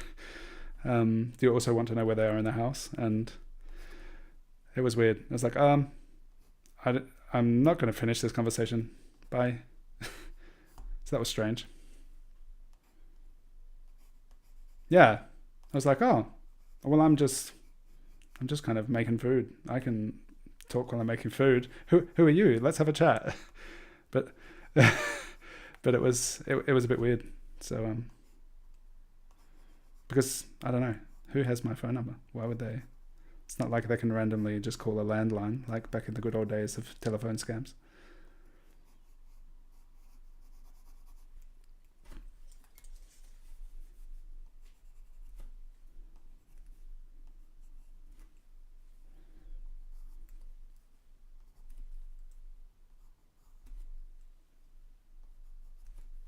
Mm-hmm.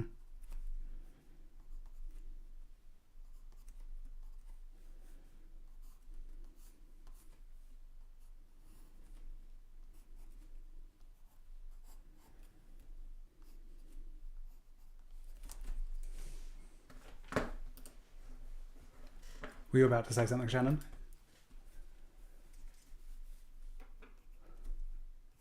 I am well. How are you? And how is everyone else in Zoom and on YouTube? Let us know how you are. How are you? Who are you? Why are you?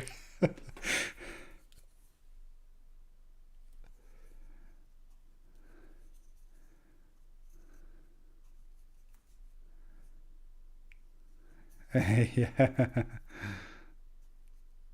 that's right.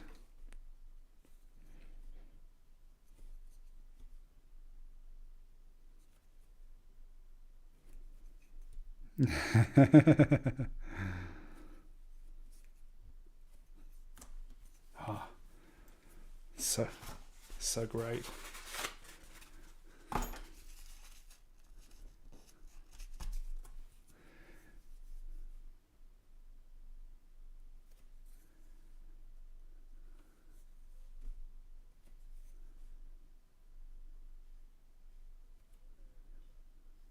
You are here.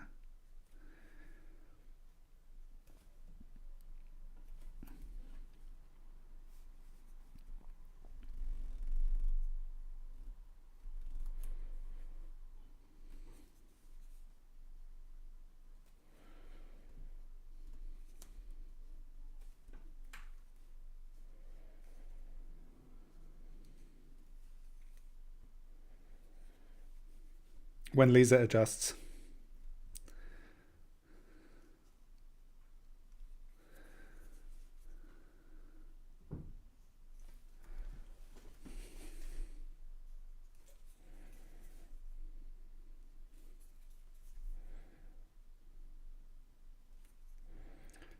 I don't like to make judgments about these people that we're drawing. But I feel like this is one of the most villainous looking photos in the book. But maybe he's just completely, I don't know, he's just not happy being there. Didn't give consent for this photo to be taken. Who knows what's going on?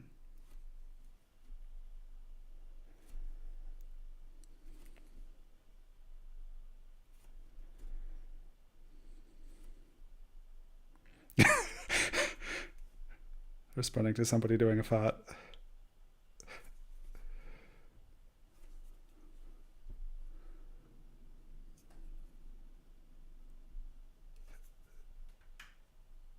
Yeah.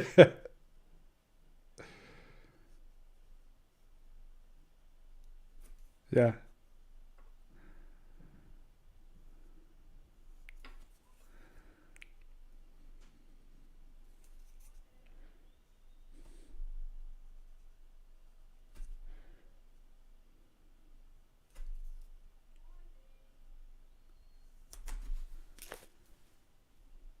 He does have nice hair.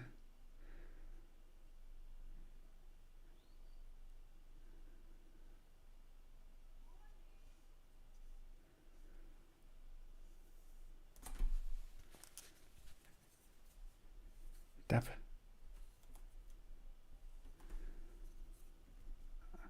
I'm not familiar with Dapper Dan, but I do like the word dapper.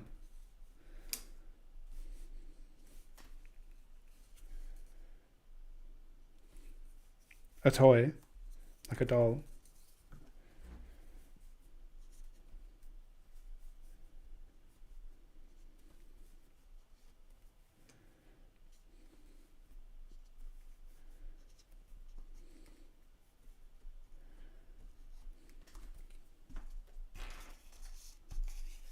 Mm-hmm.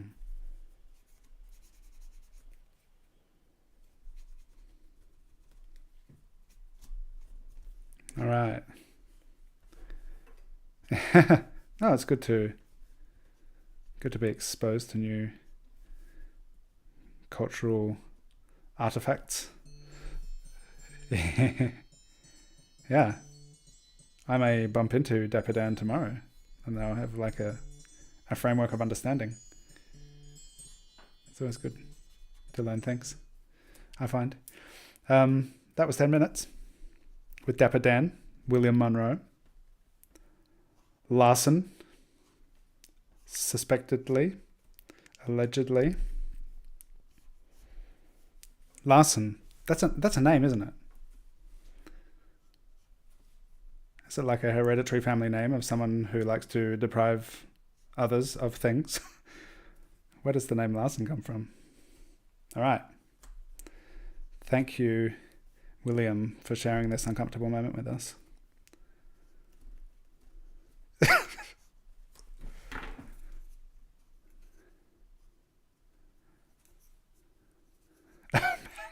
maybe he needs to fart and he's holding it in. Who knows?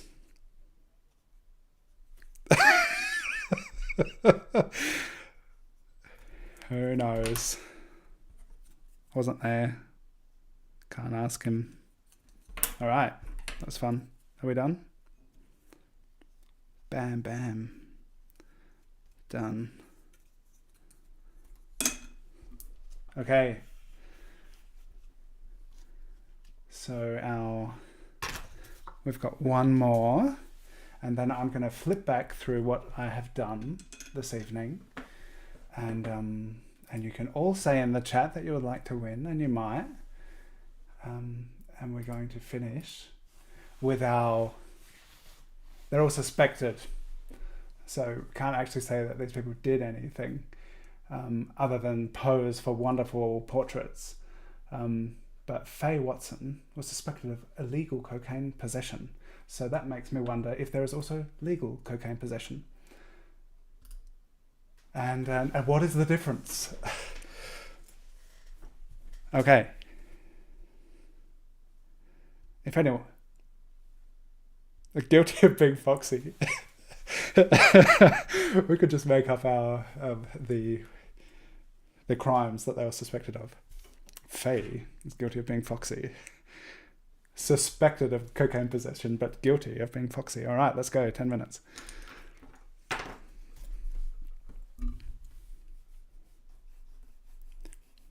Flower.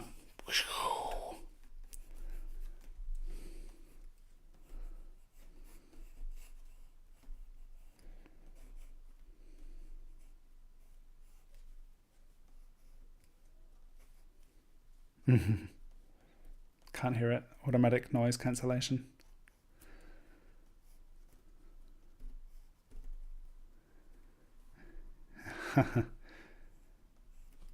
Speaking of dancing insects,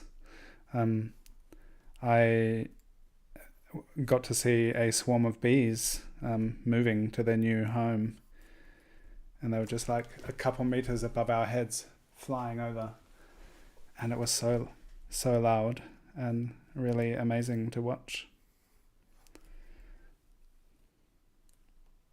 Yeah.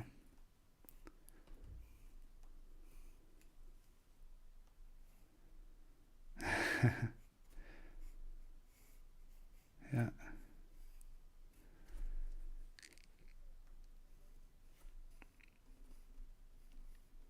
No, they were independent. Yeah. Or they were so bees, when the hive was split there are like a few different reasons, like they raise new queens, so it was either they were collecting, I guess, so much nectar and pollen that like, this is more than we need, let's split it to two. Or when a queen gets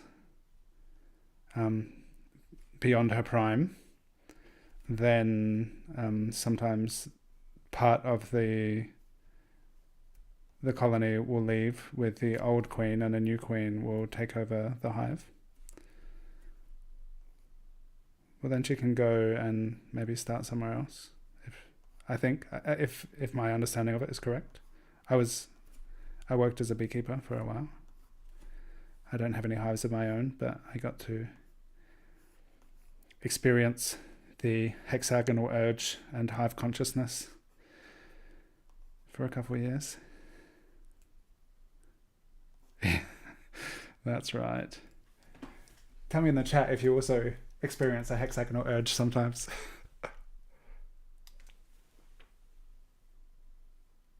Ah.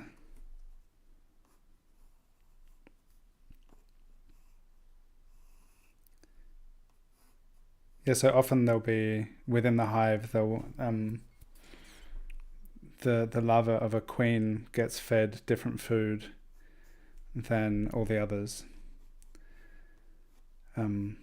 which is royal jelly, which leads the egg and then the larva to develop. Well, not the egg, but the larva to develop differently than all of the other bees.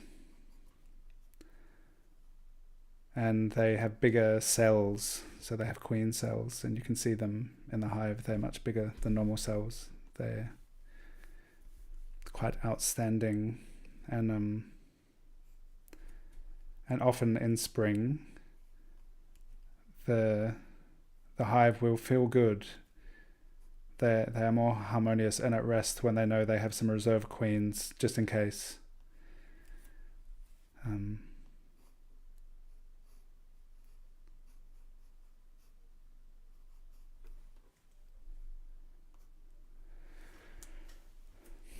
If they don't need them, the queen will just kill them.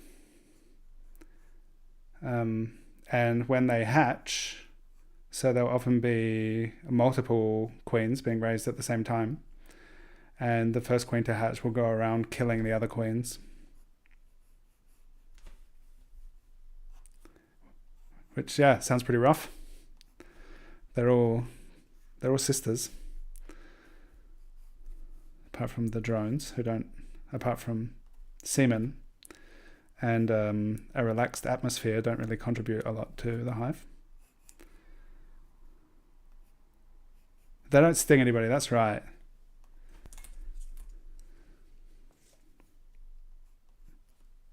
And they can fly really fast to chase queens. Yeah, bees are so cool. It's so interesting. And that's also like drones, the males. They are, I think they are unfertilized eggs develop into males. And although they don't seem to pull their weight in the hive, if there aren't drones in the hive, the bees will not be as content, and you can feel it. Like it's like there's something wrong if there are not drones hanging out, and I think drones from other hives are also welcome in the hive, whereas the workers are not, because drones are allowed to get about and. If a worker bee from one colony goes into another, then they don't have a very good time of it. I think they're similar, but I don't know how it is with ants. Like they have this phase where they will like fly, and I don't understand, because when they do it, it's like they're a lot more than just one. So I don't know, I'm not an expert on ants, but they are also social insects that have similar kind of, at least from my perspective, like that big family social vibe that they have. But I've often wondered, like, does anyone know about ants?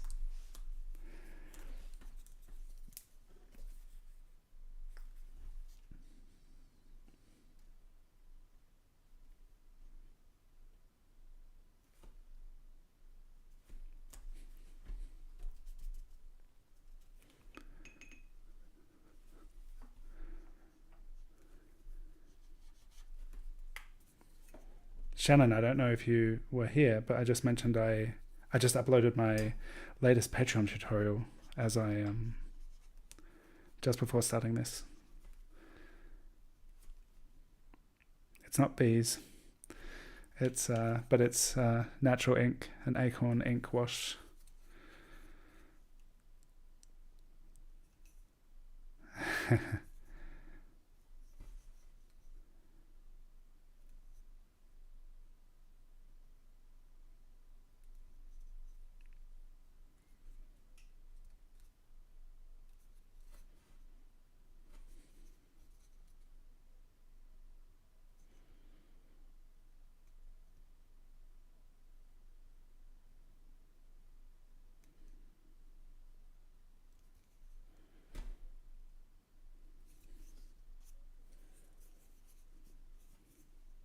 Oh, really?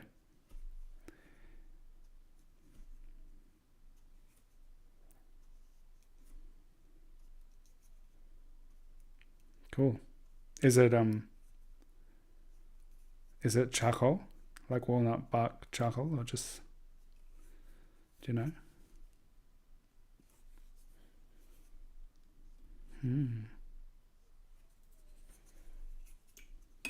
Okay.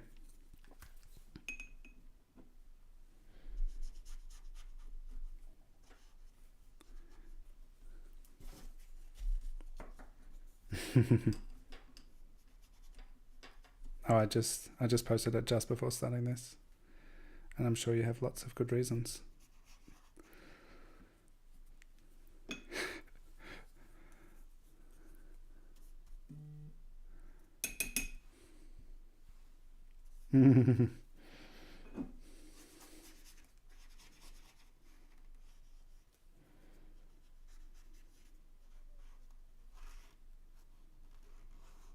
Oh, yeah, it's a fun thing.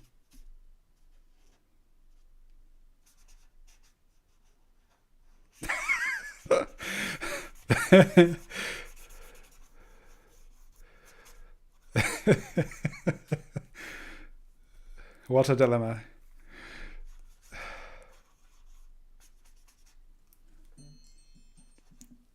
Ah, all right, that's 10 minutes with Faye.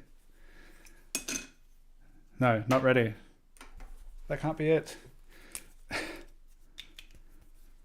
I'll go a little over time, so you can too if you want.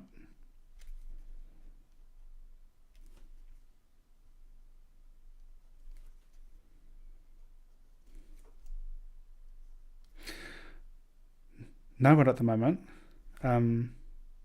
If anyone wants to be our guest on Thursday for Drawn Together, we don't have one lined up yet, so raise your hands. Send me a message. I think Ricardo is the following week, and then maybe Peter. And Judy said she'll let me know. Judith, yours. But so there are a few people lined up, but no one yet for this Thursday. All right. I would like to spend more time with this, but my children will be waking up soon.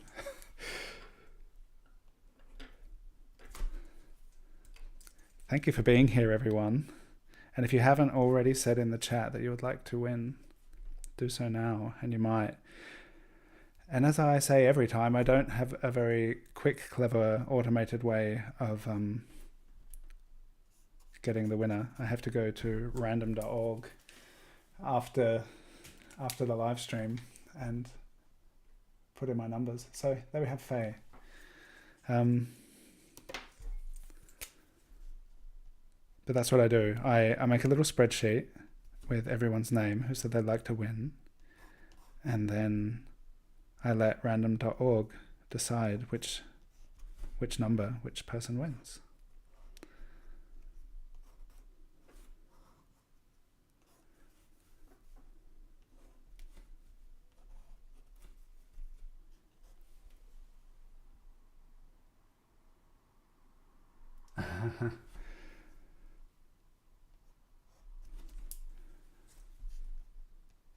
Right here.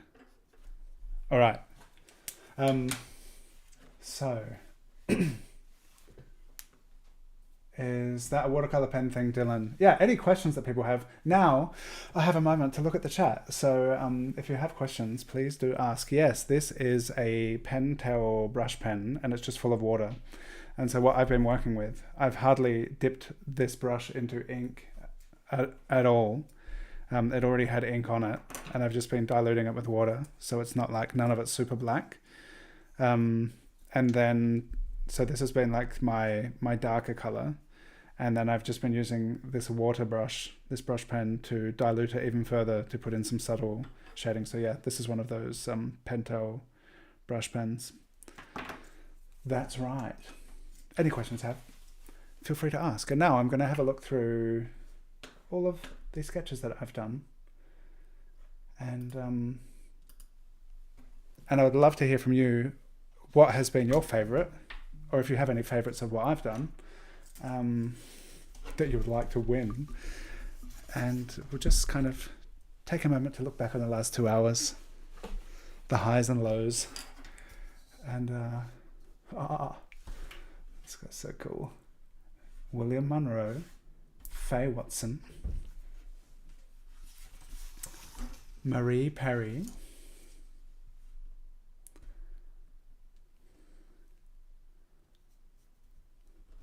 it's interesting. Some of them feel like like none of them feel super finished, but some of them feel more finished than others. Joseph Kelly. I think this is maybe my favorite. Beck. This was super fun. Like the shadow shapes were so cool, and just like that, I don't know, Joseph Kelly's kind of looking back, it seems, chin up. This guy's like chin down, but something really interesting that I like about this one a lot. What did we have then? Vera Woods, spreading some cheer and good mood and vagrancy.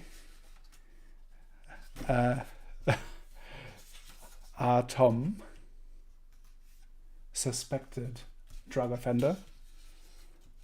They're all just suspects, and they're all just people. They're all wonderful people, just like us. A.F. Brent, habitual criminal, allegedly. Eric Howard was the first one, and here Dorothy Slatter, who may or may not be my grandmother, but I don't think she is, because she's in a different part of Australia. Yeah, this is, I don't know. What was that, Shadow?